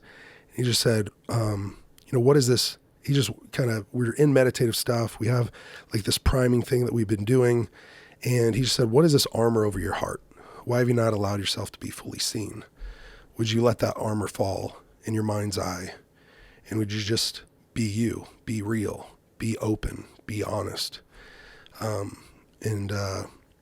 So I just Is started that what thinking you about that as feel? heart. You feel like you have like armor over you where you don't let yourself be seen? Is that what you feel? Are these your words or your thoughts? they were Aubrey's, and then Why did he have those about you? I think that, well, I think like right now, you know, with you and knowing that this is such a big platform and me sharing my weakest moments, you know, that's me trying to let that armor fall and be fully seen and not hide it, be transparent with it. And I think for me, I'm allowing myself to be seen more and more. And I don't think I was ever hiding stuff. My Fight for the Forgotten has never once been an act for me. It's been something I fully believed in. Yeah, that's what I'm I saying. believe in Like, them I don't fully. No, I don't. If someone said to me about you, not even just Fight for the Forgotten, Fight for the Forgotten. If someone said to me about you, does he like hide who he is? I'm like, it's like one of the most transparent people ever. You wear your heart on your sleeve. Like, I don't understand that at all. I think you do have scars from your childhood. Yeah. That I'm trying to figure. Like, I was bullied when I was a kid, but not like that much. Like, yours sound, that one moment at that party sounds like that cut deep. Yeah. And I ran away from that party. My mom found me literally at Dairy Queen after it closed down. And I'd thrown everything off, took all the cardboard stuff and threw it in the dumpster. And now I have the duct tape like residue on my shirt, on my jeans. And I literally sat there, held my knees and cried until Dairy Queen closed. How old were you? 13. And damn, people can be mean. Kids can be so fucking mean because they know they can. You know, it's like it's weird. It's like they can't. Almost like some kids can't help themselves. Like they know they can get a reaction out of someone if they're just mean, and they do it almost like to see. Like it's interesting when I watch little kids be mean to each other, and you see them in like the playgrounds when your kids are playing. It's like they almost like they're testing out how to behave. And they're testing out reactions they can get. And they're also testing out like group think where they can get each other to be mean to a kid. It's like that sort of gang mentality, mob mentality is very strange because you see it in kids. It's like it's a natural thing, a horrible but natural thing. Well, one of the kids I'm really stoked about, I think I might have shared with you where Raiden was being bullied. This was last night. Yeah, well, I remember you took this on. Yeah, last night he had his first night of jiu-jitsu ever. I saw it on your Instagram page. Oh, awesome. Well, people don't know who this kid is. There was a video online of a bunch of kids bullying him and hitting him and videotaping it and laughing at it. It's horrible. Yeah. And he's obviously challenged. There's some he was issues. Born with autism and deaf in his right ear. And so he was given a concussion either at the urinal where the kids jumped him and then filmed it, or at the bus stop the very next day. Or actually it might be reversed, where he was at the bus stop and it happened off school grounds. So the school wasn't able to look into it as much as they could or should.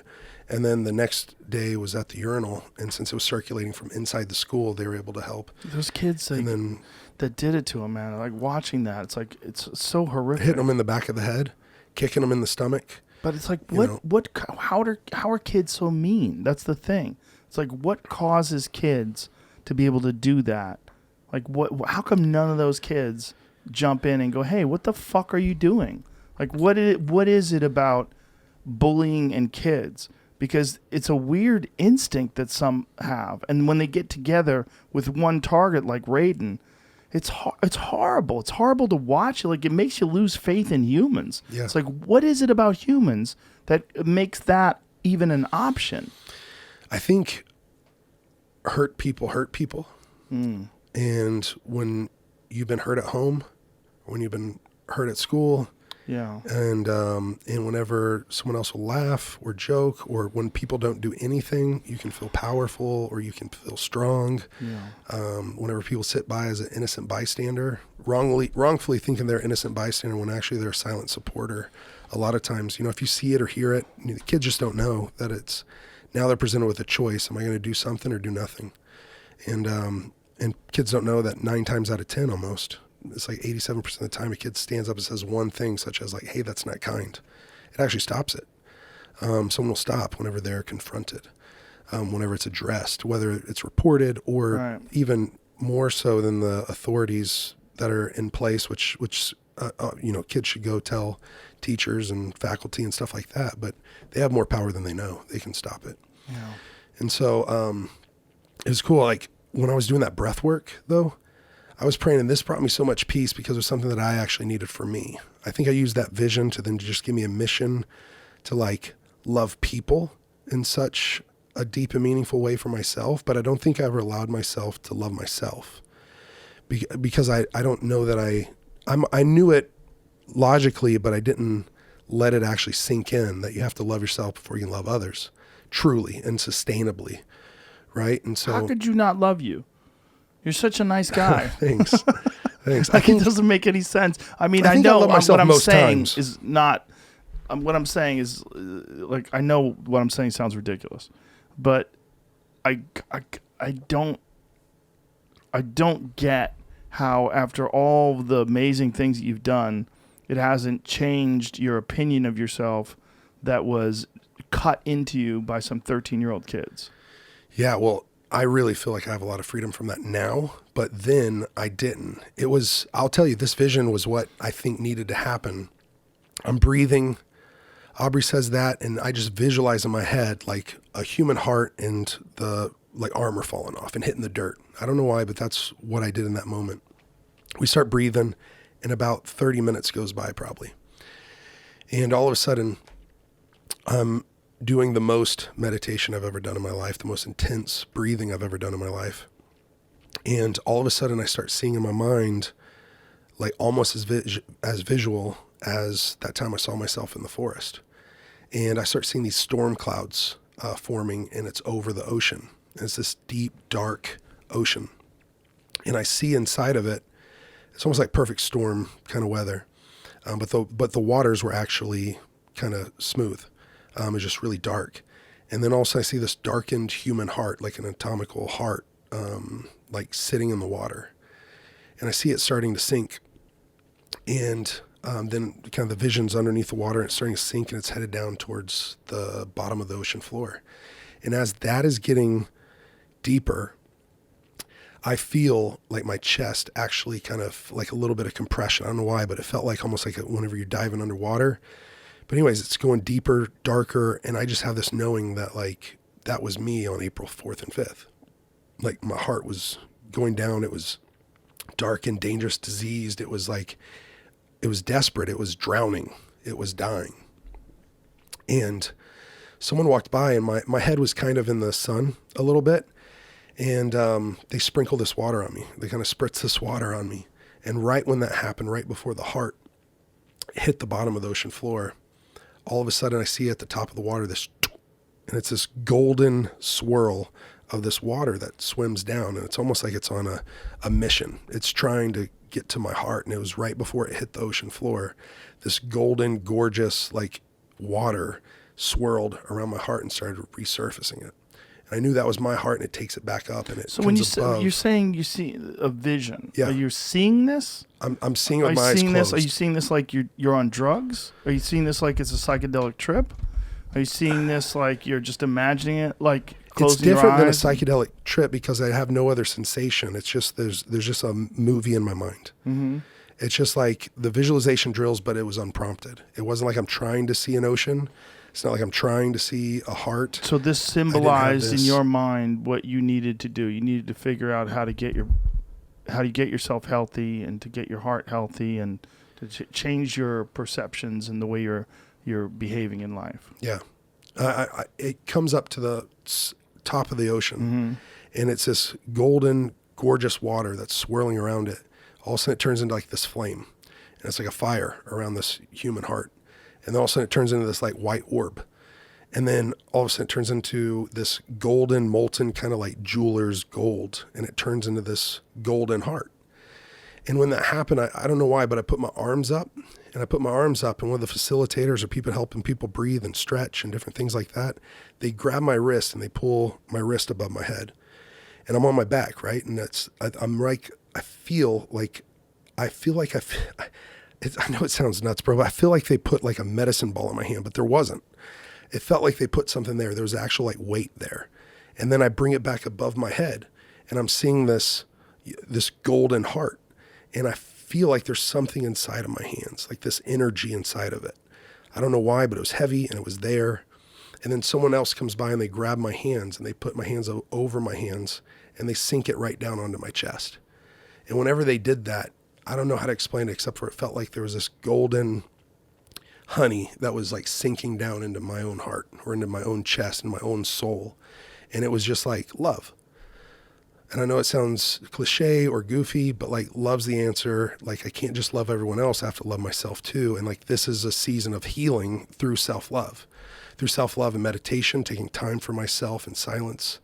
And I think the word healing for me is like helping, being open to others helping me heal, taking time for myself to heal, and then helping others heal, whether it's Raiden, mentoring him, loving on him, other people, the pygmies, like as I heal myself, I can help others heal. And just like hurt people, I guess healed people heal people. And like you can actually, you have to heal yourself, but you can also help others heal at the same time. And as you watch them heal, that helps you heal. And so that's been the journey that I've been on. And that's what I've been grateful for with the Fit for Service tribe. Like they're all people that are using their business as platforms to like help people make the world better, but they want to make their own life better. And as they make their own life better, they can help other people make their lives better. Are you continuing to do this kind of breath work? Do you do it all the time? I've been doing a lot of breath work. I've been going to, here in Austin, there's Black Swan Yoga. I've been going there. I've been having Amy that you met at the after party of Dave Chappelle and you. She helps me. She does a lot of meditations, and she'll do guided meditations for me. She records them, does them herself, and then I do them. And that's really been helping a lot because I've been trying to do that every day. I go out in nature at Commonford Ranch Park that's out there, and there's like these 3 hidden waterfalls. I've been loving Austin. It's the most amazing city.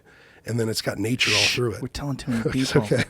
People are yelling at me now. Yeah, well, it's been dope for me because there's the Colorado River or Lake Austin, and then going there and like just hiking on 250 acres or the Green Belt or all these other parks, Zilker Park, and going out there with people that are stretching, doing yoga, that are just kind of like really open-minded, accepting, loving, supportive.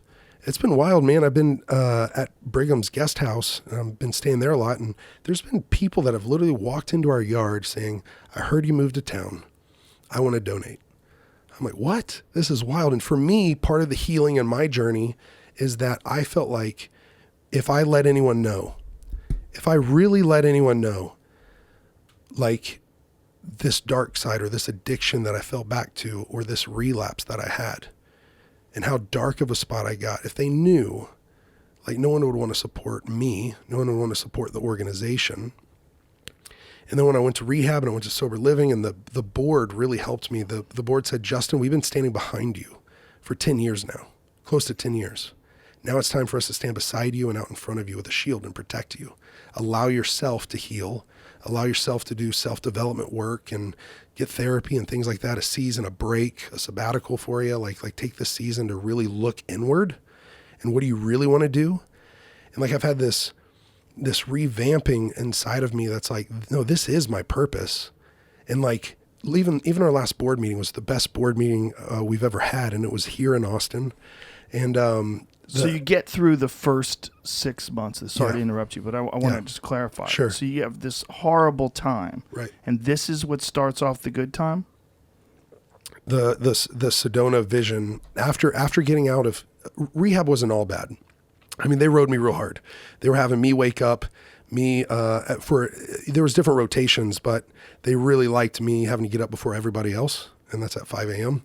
And then you're cooking breakfast for 32 other guys. You're cooking 60 eggs, 100 and some pieces of bacon, toast, and putting out everything for them. And then you're cleaning all their dishes. That was hard. Sober living was really hard. And then whenever I found the tribe with Fit for Service, like that was just, they spoke my language. They're my kind of people. They're people I can really look up to, that I can trust. And I think upgrading, not that I didn't have good friends, but I think upgrading a friend group in a way of like, these people are hungry. They're hungry to live an incredible life for themselves, but they're also wanting to better other people's lives. Like, these are my people. And so being with them has really helped a lot. Moving to Austin, there's been so many cool people here. I shouldn't say that too loud, but yeah. And it's really helped a lot to where even at the last board meeting, the chairman of my board moved here. There's so many like synchronicities that happened serendipitous moments that I can't deny that like I'm supposed to be here and like this is a good move for me. And I just had to thank them because they told me how proud they were of me going through the work, doing the work, the hard stuff. Mm-hmm. And I just had to look back at everyone and say like, y'all don't understand. Like I thought I was going to lose everything. I thought I was going to lose everyone. Do you think that this draw? I'm just trying to figure out what led you down this dark path, other than obviously the divorce. But the things that you've done, you've been so praised for. You've gotten so much love. You've been so powerful as a fighter, and you're this weird combination of someone who's incredibly strong but also vulnerable. It's a very unusual combination, like who you are. Like incredibly kind and giving, but also like very competitive, like as a fighter. Right. Yeah. Most people when they do something that like they've gotten over the bullying through accomplishing things and through redefining who they are as a person. But for you, it doesn't seem like that did enough. Even with all the charitable work you've done, right. The amazing work you've done, even all the accomplishments you've had as a fighter, and like you're obviously not that person. We even talked about you having contact with some of the bullies, some of the people that you, and they were kind of blown away by who you are now. Yeah. But that didn't even redefine it for you, redefine who you are for you. Right. It's hard to explain, but I think for me, how would I say it? I think until you really actually allow yourself, not just to accept love from other people, but to allow yourself to love yourself. Like, if it would look like I ran from one thing to another. I was a nobody in school. No one liked me, sat at the lunch table. Then all of a sudden I start wrestling. Then I'm a state champion, an All-American. Then I'm a national champion. Then I'm living at the Olympic Training Center. Then I'm fighting in the Ultimate Fighter. And then I had wrestled in Moscow. I kickboxed in Amsterdam or helped Alistair Overeem train for Brock Lesnar. I had helped Randy even, Shane Carwin, Frank Mir twice, train for Brock Lesnar. If someone was fighting Brock, they were normally calling me to come help them train. And then I get out of that. I go live in Congo. Then I come back. I do an interview with Sports Illustrated. All of a sudden, it's a book deal. Then it goes from a book deal to then all of a sudden it's a TED Talk. Yeah. And at the time, like, it was some reason, it was almost like whenever in fighting, I would get my hand raised and I would think, is this it? Is this all? I think Dustin has done something incredible. Dustin Poirier. I got to be with his family for that fight. His brother Jimmy, his nieces and nephews. He's attaching that fight for a purpose bigger than himself. Mm-hmm. And so I was doing that for a long time, but whenever the addiction would rise back up, it was like none of that other stuff mattered. I'm just a depressed drunk drug addict. but the addiction would rise back up because of a bad feeling you have for yourself. Right. So what caused the bad feeling when all those positive things were happening? Do you allow it into your mind? Do you think that you could have stopped that if you were meditating back then? I Do you think you could have stopped that if you knew that if you didn't stop that, you could become vulnerable and start using again? Like, what is it that sets it off? Did you ever think about it like that? Yeah. Because they say with an addict, you can't stop it the moment it's in front of you. You got to cut it off way before, days before, weeks before, months before. Instead of this restless, irritable, discontented feeling inside of you and being vulnerable. So, a lot of times I would relapse, or not a lot, I haven't relapsed a lot, but the times that I would relapse, it would be like I stopped daily disciplines. I stopped doing my 5-minute journal in the morning where I have 3 things I'm grateful for and write down an affirmation. And why'd you stop? I don't know. I'm a disciplined guy. But when you stopped, that's when you relapsed. Yeah, and honestly, the real self-loathing or self-hatred or feeling of not good enough, being worthless, that would always come after the first use. Because my first time to use to drink, it was after I won my first national championship in wrestling. When I won the high school national championship. And I never allowed myself to drink, but that night I thought I took 30 shots of vodka. I really only took 15, and it was out of my national championship cup, which was a national championship trophy, right? And we were all drinking from it, passing it around. And then after 15 shots of vodka, it was all water shots after that. And they thought it was funny, and I thought it was hilarious the day after. But I see that from the moment I ever tried a substance, it was always that way. Is that in your family? Yeah, there's addicts in my family for sure. Addicts and alcoholics, and I think those are the same thing. And it's not everyone, and it's really hard to explain to people that don't understand it, or people Right. that don't. They don't have that Yeah, inclination. one of the things that actually got me to choose Stonegate in this rehab center was because on it, I always thought like, I think part of me, because I'm disciplined, because I've been a national champion in wrestling, I've fought in the UFC, all that stuff, and I've been disciplined. I just thought that there was something weak-willed about me to use, or that I was morally corrupted, and I just didn't have. I like why it didn't make sense to me. I know it doesn't make sense to other people. Right. Like, and so whenever they said no, this isn't a morality problem. It isn't. You actually, addicts do after usage, after they do, and that mental obsession and everything, they lose the power of choice, of putting it back down. They do until they're equipped, until they're empowered, until they're educated about what's going on when they do that and how you can trick yourself. Well, then how come sometimes people just find rock bottom and then they just decide to stop using? Well, that's basically what I did at 23. I hit rock bottom. I got a voicemail from my best friend at the time, and he's a great guy now, and we're friends. But he said, I can't believe you missed my wedding. I can't believe my best man didn't show up. You know, I was 8 weeks on a binge, and it was basically a blur for 8 weeks. And that rock bottom moment, and then going back to grudge, and then being kicked off the team, like that was rock bottom, man. And then again, rock bottom comes 10 years later. And But this is what I'm saying. Like, to take away all agency from a person, to say you can't stop, like something has to come along and help you stop. right. Some people can stop. Yeah. So and then, why? And then you would say that those people, so there's supposed to be 3 different types of addicts and alcoholics. Or there's 3 types of users. There's the moderate, let's just say drinker. There's the moderate drinker who can just have it from time to time. There's the hard drinker that drinks often. They're a hard drinker and they drink hard. And then there's the real deal addict and alcoholic. I think you might be saying some people can just stop. Well, that's normally the hard drinker, because the moderate drinker can stop just with a good, like, with a reason. I've got an event coming up, or, you know, my kid doesn't like it, and that can make them stop. A hard drinker, maybe what makes them stop is there's a threat of a divorce. You're going to lose your job, or there's something like that. There's a consequence attached to it, or there's a big enough reason for them to just put it down.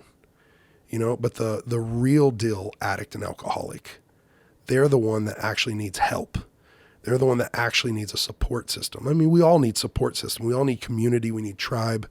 We need encouragement, empowerment. We need to share our stories. I understand. We need But all you that. stopped But your first time. You stopped I when you did were stop the 23 first by time, and yourself. maybe I was more of just the hard user then. But then after these other times, I was the real deal. And I can point back to that first time and say I've always been the real deal. And maybe I just had this spiritual awakening, or this sober vision that all of a sudden took me and gave me a life beyond. I'm just what worried I could have about ever saying done. that you need help. Yeah, That no yeah. one can do it on their own. No, and people can do it on their own. And I think I'm doing it in a way, but there are people just like me that do need that pattern interrupt, that training camp for the biggest fight of their life. This was after April 5th, and I attempted suicide. I finally realized, no, there's no fight in a cage that's the biggest fight I'm ever going to have. Like, this is my biggest fight, because if I don't fix this, it doesn't end well. Right. It doesn't end well for me. It doesn't end well for the people I'm trying to help. So that's why I went and actually got help, was because I wanted some sort of training camp, and I had that 6 months, where it was like preparation to build support and help and some boundaries and things like that, to where I'm able to better know myself. And so it was an internal look. There was an hour long every day of meditation, and I would go to that every day at 6:30 a.m. right after breakfast. We'd And have so meditation. now, since then, have you been maintaining a journal? You've been maintaining your breathing and meditation. Yeah, and I've been reaching out to people. I've been better with my phone. I mean, I know we get blown up a lot, right? And so you a lot more than me, but this right here, I couldn't get back to a lot of text. I get overwhelmed. I get overwhelmed by inbound requests. Can you do this? Can you do that? Can you do this? Yeah. I've been able to handle it a whole lot better lately where I get back to people. I can set firm boundaries. Like I can't do this. I won't You're do in this. contact with too many people, right? Yeah. Yeah. Yeah. And so I've really started to limit that. Yeah. You And have to. it's helped me a lot to where I don't feel like I don't feel bad if someone reaches out and I don't really know them, but they expect a response. And are you fucking around with social media at all? Do you pay attention to that? I mean, I post, but I don't, in my request box and stuff, I normally never read those at all. Do you read the comments? Not No, normally. that's good. Yeah. I read them sometimes, but I don't let that affect me. And I've been pretty good about that in the past where I really don't care, what someone if they have not added value in my life and kind of earned right to speak into my life, then I don't care about a comment on social media. Good. Because with the people that are close to me in my circle, the people that are helping me with the board of directors or this Fit for Service tribe or you, like those are the people that can speak into my life, and I'll take a good hard look at it.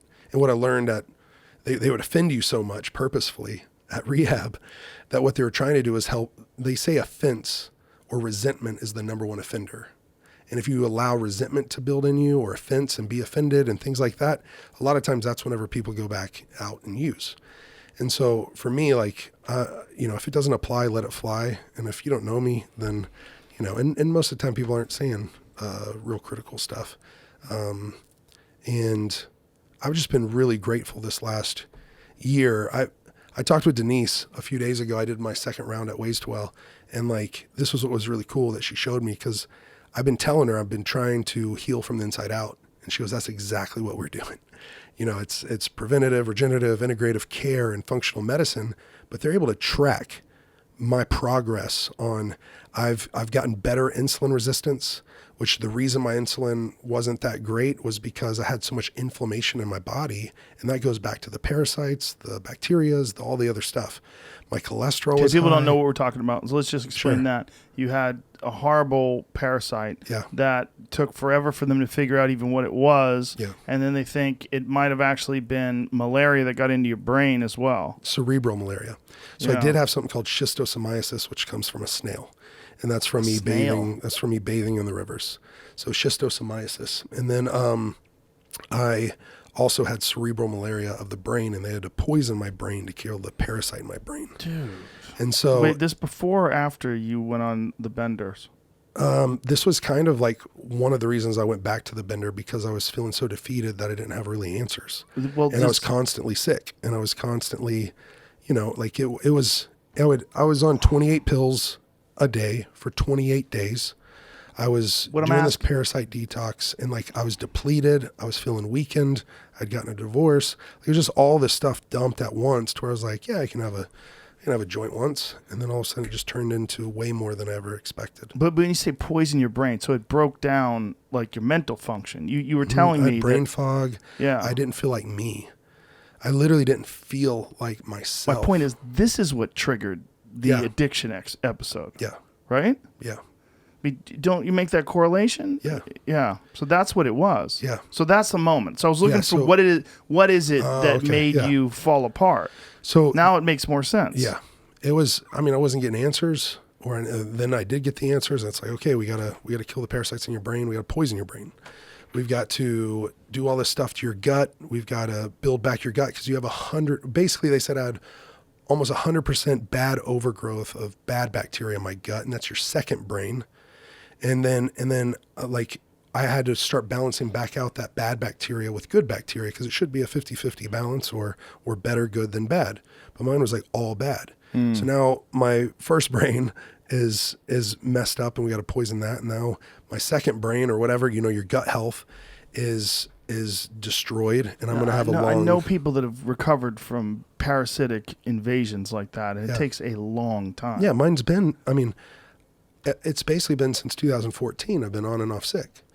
That's 6 years where I was just on, Also off, fighting on, off. at the Yeah. same time, which is just crazy. And then I fought, like, my My second Bellator fight was, I mean, I had malaria the second time, I think, like 4 or 5 months before the fight. You need a lot more time to recover than that. And on top of that, we were talking about the fact that you're taking these heavy-duty antibiotics. Yeah. And these heavy-duty antibiotics have shown to weaken your tendons and ligaments. And then I tear my shoulder. Yeah. And it was just really tough to make the comeback that I've been wanting. And so what's been great about, I mean, this was just a few days ago, I got with Denise again, who you met, and she was able to show me on all these places I'm making progress. And instead of doing it every 3 months, like they do with more of their patients or all their patients, they're going to do blood panels on me.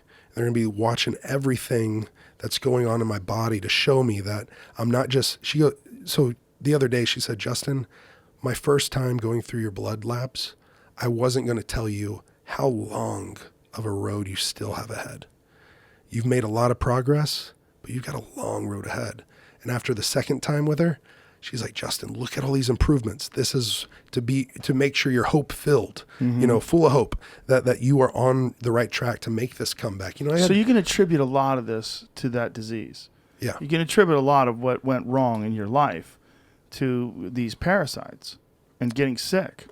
I think I can. But just think about who you are and who like a big part of you is your mind, yes, your mental energy, your ability to function. Right. All that was radically diminished. Yeah, I was having to do the hyperbaric oxygen therapy treatments to try to get blood flow down into a cellular level into my mitochondria to like increase all the blood flow back to my brain. Are you still planning on going back to the Congo? When I go, and I'm going to go back to Uganda, we're actually going to go celebrate maybe with Dustin, maybe with Manny Pacquiao. In Uganda, it's a lot safer there, and we've found a malaria medication I can take that doesn't make me reject it. But it's not just malaria. This other thing that got into your... Yeah, that was me swimming in the creeks, and I mean, there's not a lot of places you can shower, so I'm going to take smarter trips where I take my own shower, where I will shower with filtered water, or you're going to smell so bad at the end of that trip. Yeah.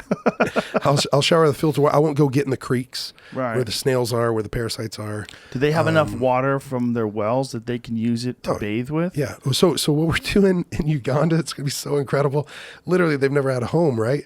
We're building homes where they're going to have tapped water there. Wow. They're going to have tapped water right outside their doorstep, not inside, because the inside plumbing, that if something goes bad, we want it to where they can just walk out their front door, turn on a spigot, and they've got water for their food, for boiling, for their hands, for washing. Isn't it crazy how we take things for granted? Yes, it is. That is an amazing thing for them. Yeah, we've dug latrines, and you should have seen the celebration they had whenever they had latrines, which are toilets for the first time, instead of just having to go behind a tree or behind a hut.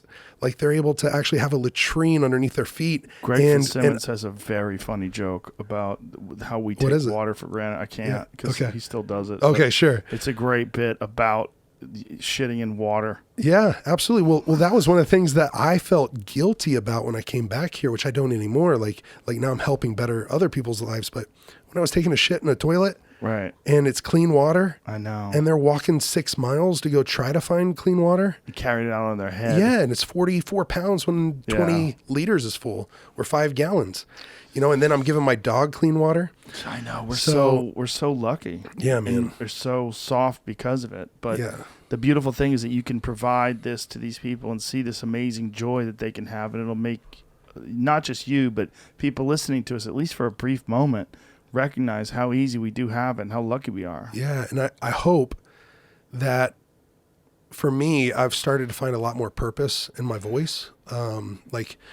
Like helping for sure through Fight for the Forgotten, like that's so much of my purpose. And, but like I'm going to start a podcast this year, 2021. And I hope that it's going to help other people, whether it's having doctors and actors and entrepreneurs, whatever it is, like people that have a story of hope, like how they've overcome something. And what's that? I was going to say, your body is not still fully recovered. No. I don't know if I'm going to fight again at the end of 2021 or the beginning of 2022, but I've been talking to Rafael Lovato Jr., and what I'm doing is just get healed from the inside out. That was what I was just going to say. Yeah. Like, I know that you were thinking about doing that again. Like when we were talking, when we were getting stem cell shots and talking about it, And I was like, Jesus, dude, it's like it seems like there's always a new thing, always a new problem. When you've got this problem solved, a new problem comes up, and you got to deal with this problem. That's what I'm wondering. I'm like, you've got all these problems, and they keep happening. There's no breaks from these problems. But then you're always creating another one. Like, I'm ready to fight in 6 months. I'm like, stop.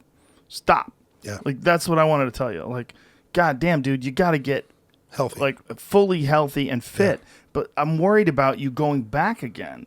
Right. Like, and getting more of this. You've got malaria 3 times. Mm-hmm. You got this horrible parasite that they couldn't even detect for a long time. They didn't know what it was, right? Yeah, and then the CDC found that I had dengue fever, and then I had black water fever, which if you Google that, it's either 1 in 2 or 1 in 4 people die that get it. And that's where I had, basically 65, 70. But that was offshoot of malaria, black water fever. So how do you feel right now? Does your I'm body feeling feel good? I'm literally starting to feel good again, and that's what I love. So when I talked to Dr. Denise, I was like, I just want to feel normal again. And she's like, why do you just want to feel normal like you did when you were 20? Why don't you want to feel optimal, the best you've ever felt? And I'm like, yes, that's what I want. That's what I need. But it's okay to want to feel normal. Yeah, Like, it's okay to want to feel normal for 7 years. Yes, absolutely. But that was just even more that's even more hopeful for me, is like, let's get back to normal. That's what we're getting back to right now. And then let's get to optimal health. And like, let's see these metrics and measurements of like 180 or 280 like blood labs where she can walk me through it every few months. Yeah, what's great is that you can actually do that and see the actual progression. Yeah, the actual blood work. Yeah, I'm stoked about that because it's great. Last time I was blown away. I was like, wow, I made that much progress. You know, my vitamins going up, my worry minerals about going you, up. Man, that's what I'm pestering you about this. I worry about you. I know. Because you're such a good person, and I know you want to go back there and do good again, but goddamn, dude, if you get more things happening to you, your body's been fucking poisoned for years. Like every time you go over there, you're getting poisoned. You're getting poisoned with malaria. You're getting poisoned with these parasites and fevers and all this crazy shit that keeps happening to you. Last time I went, and the last couple times I went, I didn't get malaria again. It was like the what was it? The third time I had it, it was where it was laying dormant, right? And then my immune system got weaker, and because it's been weakened a lot. Like now I'm 33 and I've had shingles 5 times, and that's like an old person's like disease, and it was because my immune system. Young people get shingles. Okay. Yeah, I've heard guys your age get shingles. Yeah. Well, I guess it's more frequent in older population, but it can happen. Immune's weaker. But it's whenever your immune system, you've been immune compromised and all that other stuff. Yeah. And so working on building that immune system back up to where I can get back into fighting. Stipe's team just reached out and was asking if I could come help them train for Francis Ngannou. And I can go up there and be a training partner, but probably not in the hard sparring right now.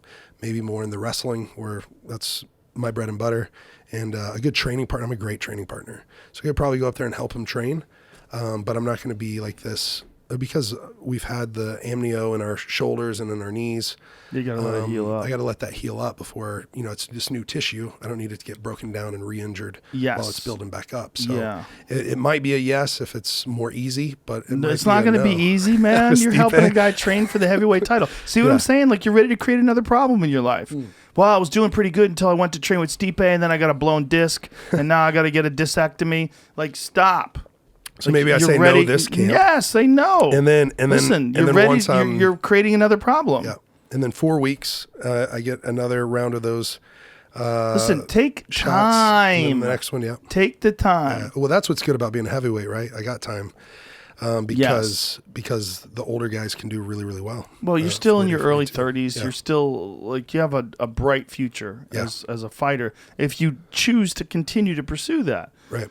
But the thing that I worry about you is you've got this thing that some people do. There's a pattern, right? It's going to be hard for me to verbalize this. But there's a pattern that some people have where they have things in their life and they really have enough on their plate. But then they see another thing and they go, well, I'm just going to do that too. And then they fuck themselves up. And then there's another thing that comes on when they're in the middle of that. I'm going to do this too. Like, you're distracting yourself with this constant state. And I recognize it partially because I've done it. I've been that guy. Yeah. I've been that guy where I'm doing too many different things and I start fucking my life up. And then I recognize I'm fucking my life up and it's like I can't stop. I'm just doing too many things. And then the things that I'm doing, because I'm doing too many things, I'm not doing them well. I'm not doing any of the things to their optimal ability. Now I protect my time. Now my time's very precious to me, and I protect it. And so when I look at a new thing, I'm like, I don't have time for that. And I've said no to cool shit because of that, like movie roles and things that would be interesting and projects that would probably be fun. I'm like, I can't. I don't have any time. And they're like, this is a great opportunity. I'm sure it is. I'm great with what I'm doing. I don't have any time. And I don't want to burden myself with too much shit. You look at things like, then I'm going to do this, and I'm going to be, like we're talking about the podcast, I'm going to be on the board, and I want a piece of that. I'm like, stop! You can't. You don't have time for this. I'm going to help produce other ones. No, you're not going to do that. You don't have time to produce other people's shit. Stop! Because there's a thing that people do. And you just get these possibilities thrown at you, and then also you're kind of distracting yourself with activity where you're always having new challenges and new problems, but you're in the middle of other challenges and problems that aren't sorted out yet, but you keep throwing them in there and more irons in the fire, and the next thing you know, you're in a place where you're falling apart again, or your life's falling apart, or something gets redlined to the point where it starts breaking, whether it's your physical body, or it's your immune system, or your health, or whatever the fuck it is, or it's your emotional state, or your relationships. Something always suffers. And it comes back to, in a lot of times, people are afraid of stillness. They're afraid of peace. They're afraid of quiet. They're afraid of being alone in their thoughts. It's one of the reasons why I like the isolation tank so much. You have to be alone with your thoughts. Yeah. You're stuck. I feel the same way about the sauna. Like getting in the sauna and doing deep breathing exercises. I fucking do it every day. I hate it every day. Yeah. Every day I get 15 minutes in and I look at my watch. I'm like, fuck, so much time left. Like I just concentrate on the breathing. But that piece of that time where you're forced to think is so fucking important. Yeah. If you don't have that time and you just keep doing things, you're just stuck with momentum, the momentum of all these things. And then who you are, you kind of, you never really fully address who you are. You don't decide who you are. You don't come to grips with who you are. You don't accept who you are. You don't like take an honest inventory of who you are and whether or not you're happy with things, whether or not you've improved things, whether or not there's still things you need to work on. You just can't. You don't have time for that. You're in the middle of all these distractions that you built up for yourself, and you keep throwing new ones out there. And now I'm gonna start to play polo. Oh, I'm taking up chess. I'm gonna fucking play darts. I'm gonna learn how to code. People just do stuff like that. They start tacking things onto their life, and oftentimes they don't even realize when they're doing it that they're just distracting themselves from themselves. I think that honestly, one of the most powerful moments for me at rehab was whenever it said you have to take an honest, personal, a rigorous, honest, personal inventory of yourself. That's a good way to describe it. Yeah, and I did that there, and I've been continuing to do that. And one of the things that's been great that I've taken on as I've got to do this for me, but also I have support now with the people around me, is that I have to be able to say no 10 times to get one yes. Defend every yes with 10 no's, and try to cut the things out that I really am not doing. Like so most of my mornings now, like until 9 or 10 o'clock, like I wake up 6:30, 7, until 9 or 10 o'clock, I'm really not on my phone. And I'm literally trying to either journal or read or meditate. And then I try to set up my day, my schedule before I get on my phone and being reactive. I'm really trying to take that time to do that. And that's something that's new for me, but that's been really, really good for me, is taking that time until 9 or 10. It might even go to 11 or 12. Like I had this meeting that I needed to get to, and I had met with them 2 or 3 times earlier in the week. And this one wasn't as important. And I was like, what's more important right now? Is it me going out to this park and me sitting down and reading and meditating because that's what I felt like I needed? Or is it being at this meeting? I was like, hey guys, so I texted them. I'm like, because I normally would say I'm indebted to these people. And if I told them I'm going to be there, I have to be there. And I'm normally that guy. But since I'd already been with them a lot and they didn't necessarily need me there, they just wanted me there. I text him, said, hey, I can be there late. We can go to lunch. We can do something like that. But right now I've got something I got to do. And really that was me almost standing up for myself, saying like, I need some more time today to work on myself. And so I went out and I sat down by a waterfall, and I literally took out my music. I started listening to it, and I started journaling some of my goals for the year, like what I really want to focus on. And so that was on like January 2nd or 3rd. Like one of the things I want to do is really, help myself before I help others. I think you need to deny myself that. Write that into your schedule. Yeah. Like you really do. You need to write that into your schedule. It's like you're almost so nice of a guy that you don't think about yourself enough. Mm-hmm. I mean, I'd absolutely agree with that. It's part of your problem is you're too nice. I can definitely be that. I mean, it's not a problem. But it's a thing that you have to kind of guard. That you will try to help as many people as possible. And when you get requests, you will try to help those people, and you will try to honor these requests, and you will try to, and then the fucking pile just adds up, and then it's overwhelming. And then you tack that on top of this severely diminished health that you experience through the parasites. I mean, you've gone through the ringer, man. Yeah. Well, yeah, that's what, in that reading of all my blood work, and I love how they're doing it. And, but just seeing the improvement in my actual minerals in my body, the vitamins that I have available, what I'm able to use, my insulin get better, cholesterol getting better, which is showing that she was saying it's not insulin from like a bad diet and from eating too much sugar and this stuff. It's from this inflammation that you have in your body. Yeah. And so now that inflammation's going down and you're getting healthier. I'm just like, yes. So I'm focusing on that now. Are you taking CBD as well?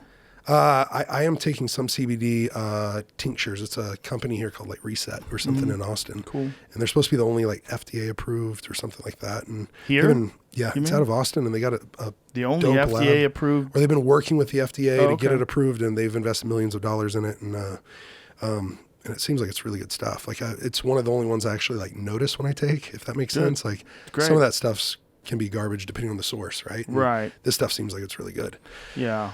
And so I'm taking CBD to help the inflammation, and I'm on a bunch of different vitamins. And so I'm really excited to see what this amnio and chorion based like stem cell type stuff is going to do in my joints, my knees, my shoulders. Have you noticed anything? No, it's too quick. Okay. Yeah, it's too quick. We got to do the 4 rounds. Yeah. But I think it's going to help you tremendously. Obviously, I told you I've taken stem cells in the past, and it really did heal injuries. Yeah. Particularly to my shoulder. I've had some. You get banged up. If you're doing combat sports, there's no ifs, ands, or buts about it. Everyone that I know, you've got some kind of thing going on always. It's a neck thing or a knee thing or a shoulder or an elbow or. Right. It's just part of the program. Yeah. Did I tell you that I had them in my knee though? When I climbed Mount Kilimanjaro. So I'd broken my, or fractured my tibia plateau in my knee training. And do you know Chris Long, Howie Long's son? He won the Super Bowl with the Patriots, and then he won the Super Bowl with the Eagles. So we were raising a bunch of money for Water Boys and also Fight for the Forgotten. And so, and we were doing it through this climb of Kilimanjaro, which is 19,341 feet tall. And so my personal goal was to raise like $2 per every foot of elevation. And we like busted through that. We raised like $185,000.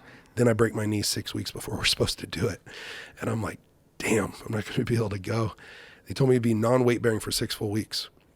So the NFL Network made a documentary. It's called All the Way Up. And they followed me. I was non-weight bearing for 2 full weeks. Then I had the amnio, what we got the other day. And then at 4 weeks, I was snowshoeing up Mount Elbert to climb, to just train for Kilimanjaro. So, anyways, you the were NFL allowed. Network You were me okay to do that, even though at 4 you weeks because were my supposed to be healing. 6. They were watching my healing on X-rays. Okay. So I was doing it in Dallas. So they said it was sufficient. They said it was sufficient to go test it out and see. So I put it in a brace, and then I actually climbed it. And the documentary cameras, like they show me like just snow falling on me and like the wind almost blowing me over, and they had to turn back and go back. But anyways, at 6 weeks, 6 weeks. I was supposed to be non-weight bearing. At 6 weeks, I was at the top of Kilimanjaro with Chris Long and Steven Jackson from the NFL and like some of our military veterans. And that to me was like, wow, regenerative medicine is real. Oh, like, it's real. It's legit. Yeah, it's real as fuck. I could It's see it on the X-rays. It's a real bummer that it's not approved, and that a lot of people, to get like the more potent versions of it, have to go to Panama Right. and Colombia, and a lot of athletes are going down there to do stuff that really they should be able to do right here. Yeah. And are you saying it's not approved a lot of times because insurance won't approve it too? No, it's the FDA. FDA, yeah. They're trying to stop. That's the same thing. They're trying to stop peptides, which are also incredibly beneficial to people. Yeah.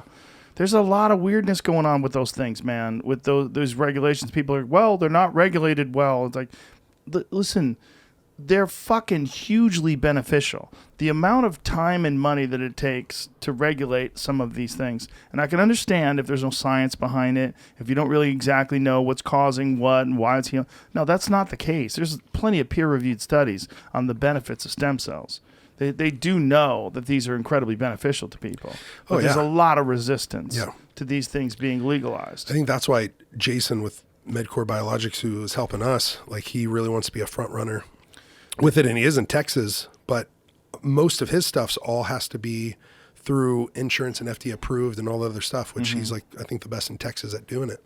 And then with Brigham, his whole vision is to literally take the middleman out of it, like the insurance companies and the providers, and having to go sit and literally, they only spend about 8 minutes per patient whenever you go to your primary care physician. And then they don't have the approval by the insurance company to draw all your blood work and your labs because it's expensive. Well, they're the most overwhelmed people in the world, doctors, for the most part. Especially now, too. First of all, they start their jobs, they start their careers massively in debt, right? Most doctors start their career literally hundreds of thousands of dollars into debt.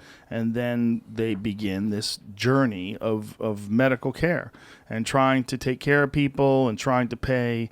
They have malpractice insurance and all this other insurance, and then people are coming in and they're just overwhelmed. It's a crazy gig. And you're trying to fix people and heal them, and some people, they're not taking care of their body, and it's frustrating, and they don't listen. They want pills, and they want a quick fix. They want an easy solution, and it's a hard gig, man. Yeah, I think what got me so stoked with Denise and Brigham is like, let's not treat disease, let's prevent disease. And with me having gone through all the stuff I've gone through, it's like, yes, let's prevent stuff. Let's get healthy, stay healthy, be the healthiest you've ever been. Mm-hmm. And then you can stop in their tracks the top 10 chronic diseases in America, like heart disease, obesity, diabetes, cancer, like this kind of stuff you can prevent with a healthy diet, with optimal nutrition and good source in your body, and like the right healthcare, not the healthcare that treats you when you get cancer, but the healthcare that treats you before you get cancer and keeps you from getting cancer. Well, let's also be honest. We're very fortunate that we have access to these sort of treatments, and a lot of people don't. It's just the time to pursue it as well. It's just like we're extremely fortunate that we have access to all these different things that can like when Denise is saying, let's optimize your body. Like that's a fantasy for a lot of people. That's a privilege. Like honestly, like for me, that's kind of the difference between the developing world or third world, developing nations, and here in the U.S. Like for me with the pygmies and the water crisis, for instance, that's completely preventable disease and death. But then, so that's on a whole other spectrum and level that's hard for a lot of us to hear and get, because it goes in one ear and out the other. If you see it, that can really impact you. But if you feel it or live it or experience it with them, like that forever changes you. But then I guess on the lesser scale here in the United States, it's like, man, like if you really look at it, I mean, like we're so fortunate and we're so grateful, but still at the same time, I look at it and I'm like, I compare it to the water crisis. We can prevent that. We can prevent people from getting sick like that. And now me on my own journey, my own healing journey, it's like there is this kind of wellness revolution that's starting here that we do have access to saying like, well, these things that are killing us, we can stop them in their tracks, or we can we can push it back, we can delay it. And I'm really excited. Like I've gotten really close. Well, I would say I've gotten close, and I'm friends with David Sinclair now. And he actually helped get me into rehab whenever I relapsed and I came back, and I'd been to Mexico. That dude's a saint because he helped me from Harvard send me the third of the 3 different types of tests they needed. They did the one that barely went in the swab. I think it's one of the ones we did here. Mm-hmm. The other one that goes super deep in your nose. And then they wanted the blood test one because they wanted just, I'd been traveling internationally. So before I go to rehab, I needed all 3 of them. So David overnighted it to the center, and I was able to get that taken care of. Great. But he's a great guy. He's a great guy. I love David Sinclair. He has such a great sense of humor for a brilliant man, too. It's fun. You know what else, though? I got to connect him with Laird and Gabby. And so we went up to Malibu. I had dinner with David Sinclair in L.A. I was like, what are you doing tomorrow? Me and Raphael and Shanji, we're going up to Laird and Gabby's, and we're going to do the sauna, we're going to do the ice, and we're going to do the pool workout. And he came up there, and he's in there with me, with Laird Hamilton. What is he, a 40-year pro surfer now? He's 55, and I think he's been doing it since he's like 15 or 16. And then he's with Rafael Lovato Jr., 12-time world medalist, 6-time world champion, Shanji, who's got at least 10 world champions. Yeah, they sent me the picture of all you guys in the sauna. Oh, yeah. Man, we were all in the sauna, and we were doing those underwater workouts, which, man, Laird was kicking our ass. He's a beast. Oh, he's a... Yeah, he's you next see his level. Ankle? No, I didn't see his ankle. His ankle was broken forever, and he just kept working out on it. What do you got there? Is that you guys? His ankle. There's David Sinclair. His ankle was broken, and he just kept working out on it while it was broken forever. So it fused into this gnarly stump of an ankle, like a tree stump. Yeah. It's ridiculous. He has one ankle that's like 30% larger than the other ankle. Wow. I'll check that out. It's just fucked up. I just kept walking on it. I've been there a couple times, and I've done the workout. I didn't notice his ankle, but he'll talk to you about it. I will. I'll ask him all about it. Yeah, it was broken. He just didn't do anything about it. Yeah, it just healed. Wow, like a fucking animal, like some wild giraffe with a fucked up leg. Yeah, and he's a wild man. David was literally doing all the workout. There's his ankle. Oh my god! Look at wow, isn't that crazy? That's insane. He is such a beast. So he was doing these squat jumps. He was doing these gorilla ones that we were all doing, and I was able to keep up with him on that. I forget the name of the other one he does, but he's like an underwater, like, I don't know, superhero mermaid, where he's like literally doing he goes into a squat, he does a curl, and then he does the squat jump, and he comes out and he arches backwards. So that way he does this beautiful like backflip in the water. And literally he said, I'll show you guys how to do it. He did 100 reps. He's doing it from like 10 or 11 feet deep in the pool, and he's jumping out of it. He literally did 100 reps because it's all about technique. It's all about flow. Raphael and I and Shanji, we got like 6, 8, 10. I mean, it's all about the flow and the breath because you go down that deep. And for me, like, I don't know, like you start to kind of freak out whenever you can't breathe. And so not in jiu-jitsu for me, but underwater with weights.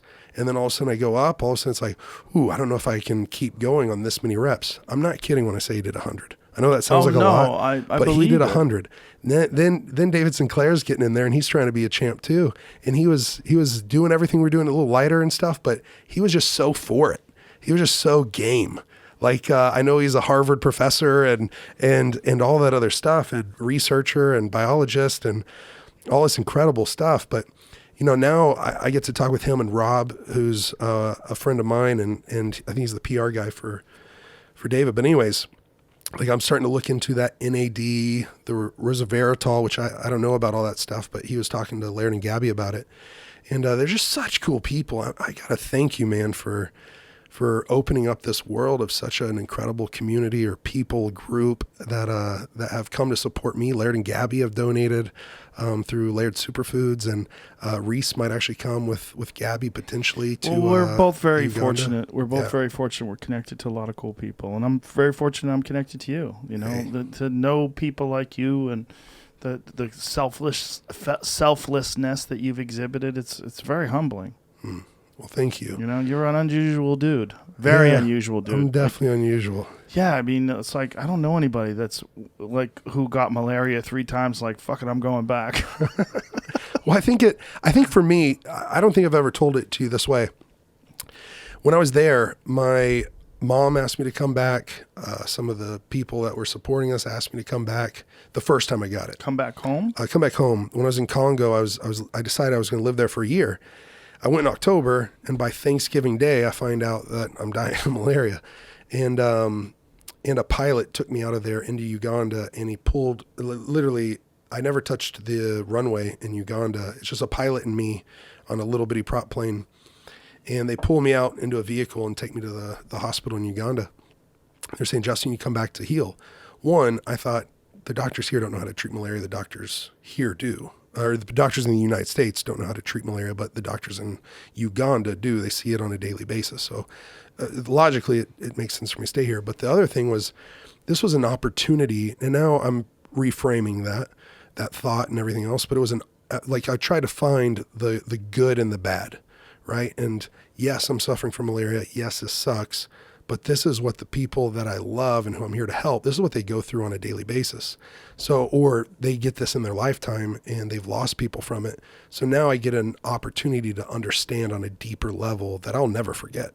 Like they go through this all the time, and it is a deadly killer all throughout the world. It's one of the main missions of, I think, the Gates Foundation and other people trying to end malaria, like we've done mostly with polio and stuff like that. And it's like, we got to come up with something to, I think they have like new mosquitoes that are starting to target the mosquitoes that have malaria. That scares the shit out of me. Yeah. Yeah. Like, how's that going to go wrong?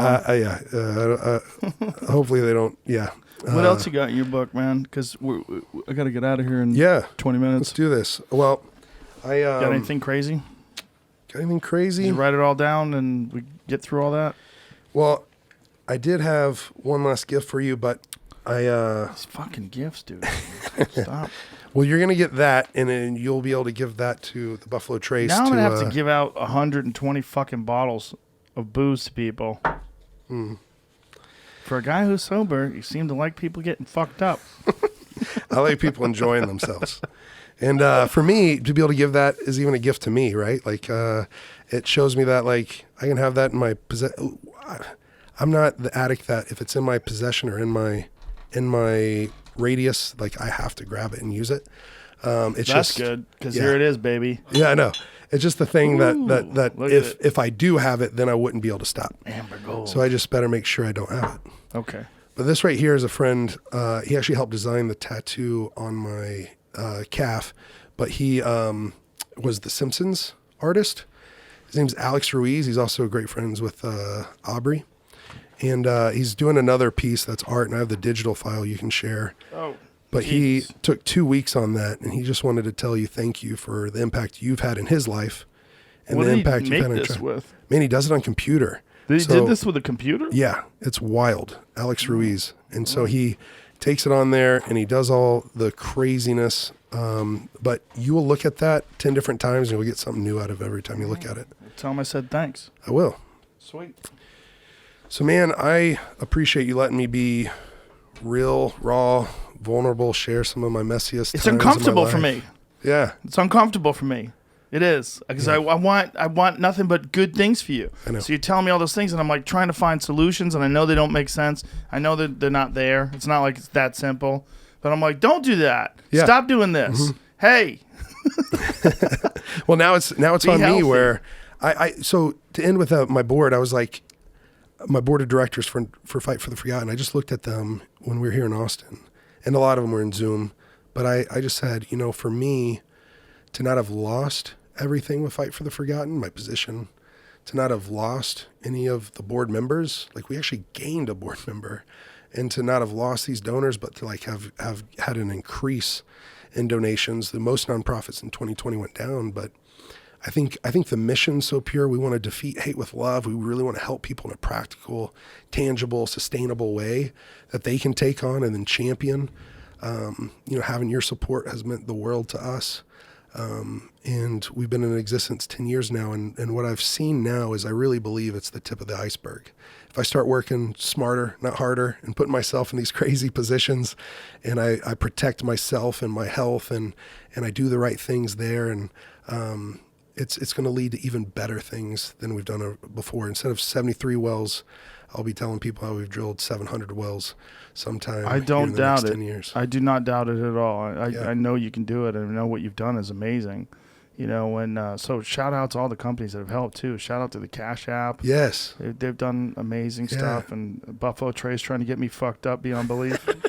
Well, hey, on that, I'm going to go with whoever wins this raffle. And you're going to drink. I'm going to watch them drink, You're and I'll have some no? water. Okay, no, but would open invite for you? I don't know. It just sprung on me. Where in the next 6 months or a year, if you want to go see how they make it, maybe we go with them. But I would love Maybe to. not. Maybe not.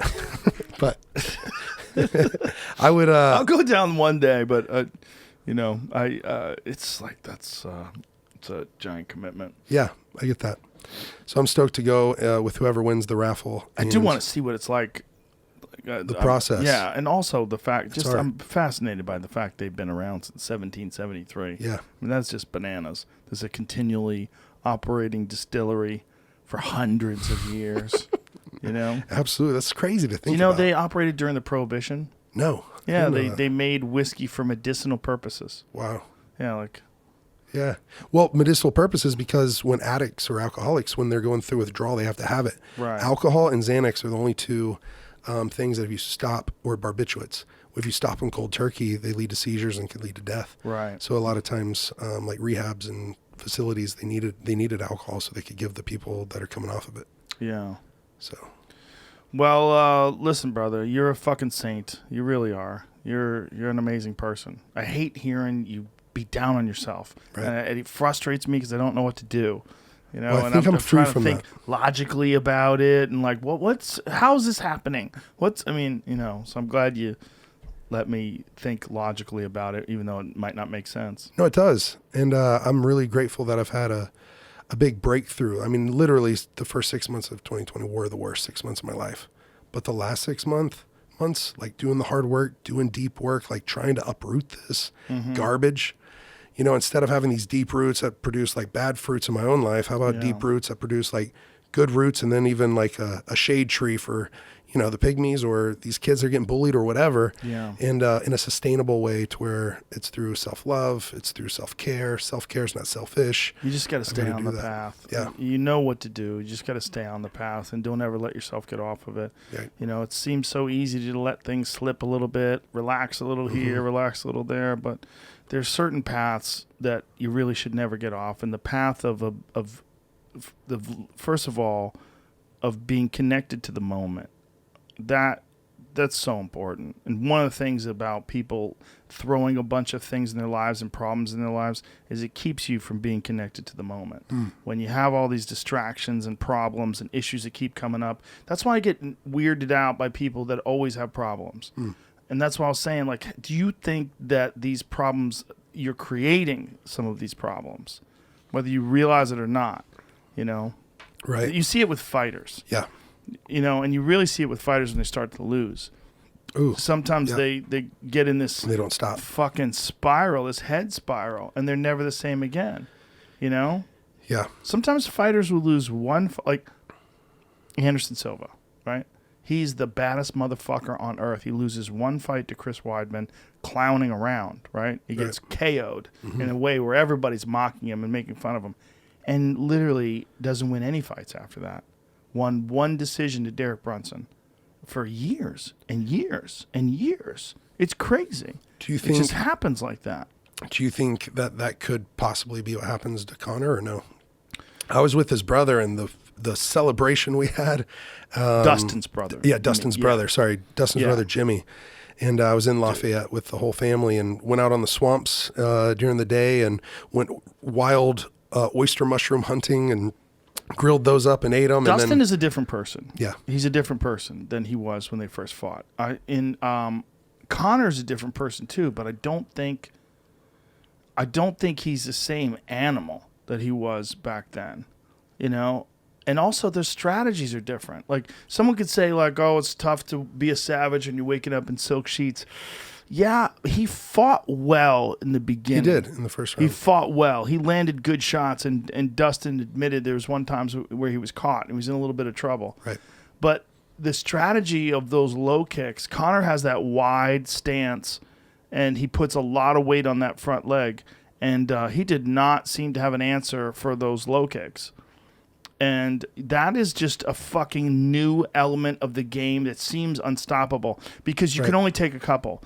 You know, Khabib was saying that when he fought Justin Gaethje, that those low kicks were as hard as he'd ever been hit before, and he, you know, even he probably recognized he couldn't take too many of those. I told Jimmy, Dustin's brother, after the first round, I go, he just gave it away to Dustin and to Mike Brown. They're going to stay on that calf kick. They already knew it was working, but he didn't sit down in between rounds. He didn't want it to fill back up, and then I noticed he didn't sit down either. He didn't sit, and I'm like, that's damaged. him. Yeah, it's damaged. He just gave it away. Keep going after that leg. Well, I mean, it was obvious anyway. I mean, he kept trying to grab the leg after he got kicked. He wasn't checking it, and when he was checking, he wasn't turning it out. Right. So he was still taking it on the meat of the leg. So even if you lift your leg up, if you're checking those low calf kicks, they're still hitting the meat. Yep. It's a fucking terrible way to go. Yeah, because your nerves just shut down. Oof. Yeah, I've had a couple of those before, and they're brutal. And I'm curious because I've been talking with some of Manny's team who's donating to us, and some of his closest guys as executive director, and they're like, man, they were really looking forward to maybe the Manny fight and the Conor McGregor fight happening. That shit. But now they said that his stocks come down a lot in boxing after being knocked out by Dustin. But then John Kavanaugh saying, well, if they don't get the rematch with Dustin Poirier, then he's just going to go over and fight in boxing now. No. But I was thinking, coming off of that loss, I don't think that John Kavanaugh is being smart there with saying he's going straight into boxing. But he's not going to get the fight. Right. It's not going to be valuable. Right. It's not like it was before. With Conor, if Conor wanted to take that fight before he fought Dustin Poirier, it'd be worth a lot of money. After he knocked out Cowboy, it's a valuable fight. Yeah. But coming off a bad loss like that and a loss where he got KO'd, no, it's not. That fight's not happening. It's also like he needs a redemption. And here's the thing about this is the first him time he's getting been a knocked out, right? Yes. Like actually knocked out. Yes, in the UFC. Right. But he needs a redemption. Like, and the actual redemption versus Dustin, you can't make a real good argument for it. Like, you can't make a real good argument for a third fight. Because, first of all, there's great fights for Dustin, right? There's a rematch with Justin Gaethje, which was a much closer fight. Yep. And that was when Justin Gaethje was fighting in a different way. Justin Gaethje was fighting much more reckless, right? There's the fight. I mean, there's the Chandler fight, which they're trying to push for right away, which it's tough to make that argument when, you know, you've got Charles Oliveira, who I think is maybe the most talented guy in the division. Charles Oliveira might beat them all. I mean, Oliveira really versus, if you wanted to be a purist, Charles Oliveira versus Dustin is the fight to make. Because you got Oliveira, who just destroyed Tony Ferguson. And then you got Dustin, who just destroyed Conor McGregor. That's the fight. Let's have that fight for the interim belt, or for the new belt. The new belt. Because if Khabib really does decide that's a wrap, you know, maybe he is deciding that's a wrap. Maybe, you know, Dana said that he wasn't sure and that he needed to see something spectacular. But Khabib said, no, that's not what I said. I'm done. Yeah. So I think Khabib's probably done. Yeah. It would be really hard for me to watch Dustin and Gaethje again, just because both of them are big supporters of Fight for the Friatin. I was so nervous the first time. I know. How do you do it whenever you're friends with everybody? It's hard, man. Yeah. It used to be really hard. When Khabib doesn't want to return, I won't push it anymore, he says. I'm obviously going to talk to Khabib, see if he wants to defend that title, and if he doesn't, I won't push it anymore. Yeah. Well, he'll probably give him one more opportunity, but I have a feeling Khabib's an unusual man, very unusual. It's why he's the greatest lightweight of all time for sure, and maybe the greatest fighter of all time. Yeah. I mean, John Jones has a better resume in terms of the accomplishments, but Khabib has a better resume in terms of the amount of rounds of dominance. Like, no one's there. And also, Khabib, with no disrespect, went through a harder division. They're tougher people. Like, not tougher humans, but it's a tougher. There's more talent in the 155-pound division than there is in the light heavyweight division. Right. And this is not a disrespectful thing. I mean, John Jones stands out in any fucking division, and he would be an amazing flyweight, right? He's just that good. But I believe that the guys that he's beaten, if you look at the guys he's beaten and look at the overall talent depth of the lightweight division, I think you can make an argument that the lightweights are more talented, or at least more technical, or overall it's a deeper division. Right. So Jamie bringing up Dana just brought up something for me that, like, I'm really grateful for Dana in many ways, but one is that he said that he's going to help fund CTE research. I actually just got back from a funeral, and the autopsy says he died of complications due to CTE, and he was one of my first sponsors. And I was his training partner. He was my training partner, but I was his coach.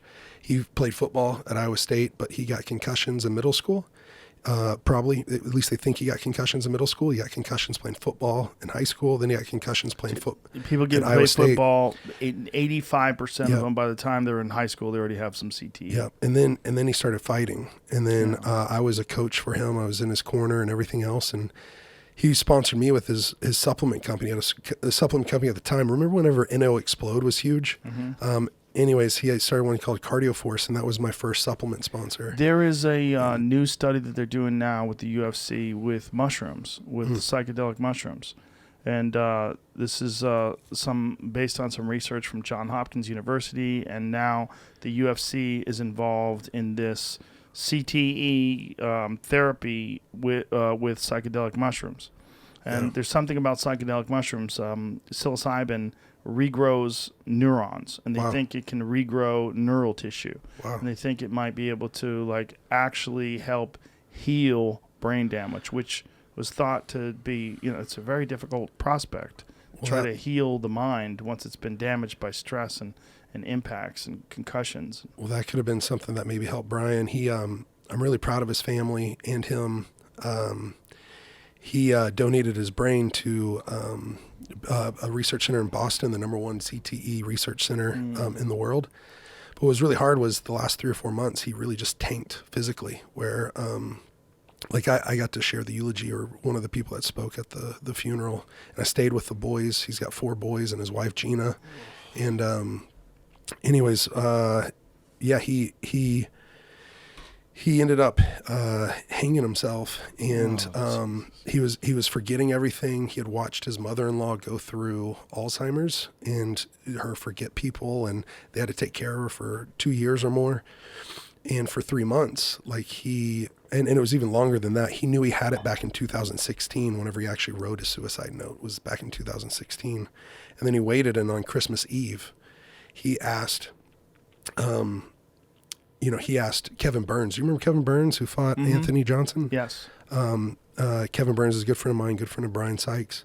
And he had asked him on Christmas Eve or the day before Christmas Eve about what if we started a charity in Iowa for people with CTE, former football players and people in the MMA division. And then something happened on December 26th. They had a great Christmas, everything else. But he was forgetting things. So for 3 or 4 months, he wasn't himself at all. He had lost 30 pounds, I think, in 3 or 4 months. He's a big, strong guy. They don't see it coming. Guys that I know that have committed suicide from CTE, one of them in particular, just no one saw it coming. Yeah. He hugged his kids. He was joking with them the very same night. He went outside and he was working in the garage. I can't hear it. Yeah. So I think there's going to be a lot of breakthrough, I hope, on CTE. And Brian, for the thing that I even brought that up is, even in his death, that was one of the things I said at the funeral, even in his death, he's still helping people. He was one of the most loving people I'd ever met. He would stop on the way to ski hills in Colorado from Iowa. We were going skiing. He would stop and stop by in McDonald's and get the homeless guy a meal, because he wouldn't give him money, but he'd stop, and the kids or people would be saying we got to get to the ski lift and everything else, and he'd stop by and he would give this guy food, and the guy would be like, oh my gosh, that's what I needed. I was so hungry.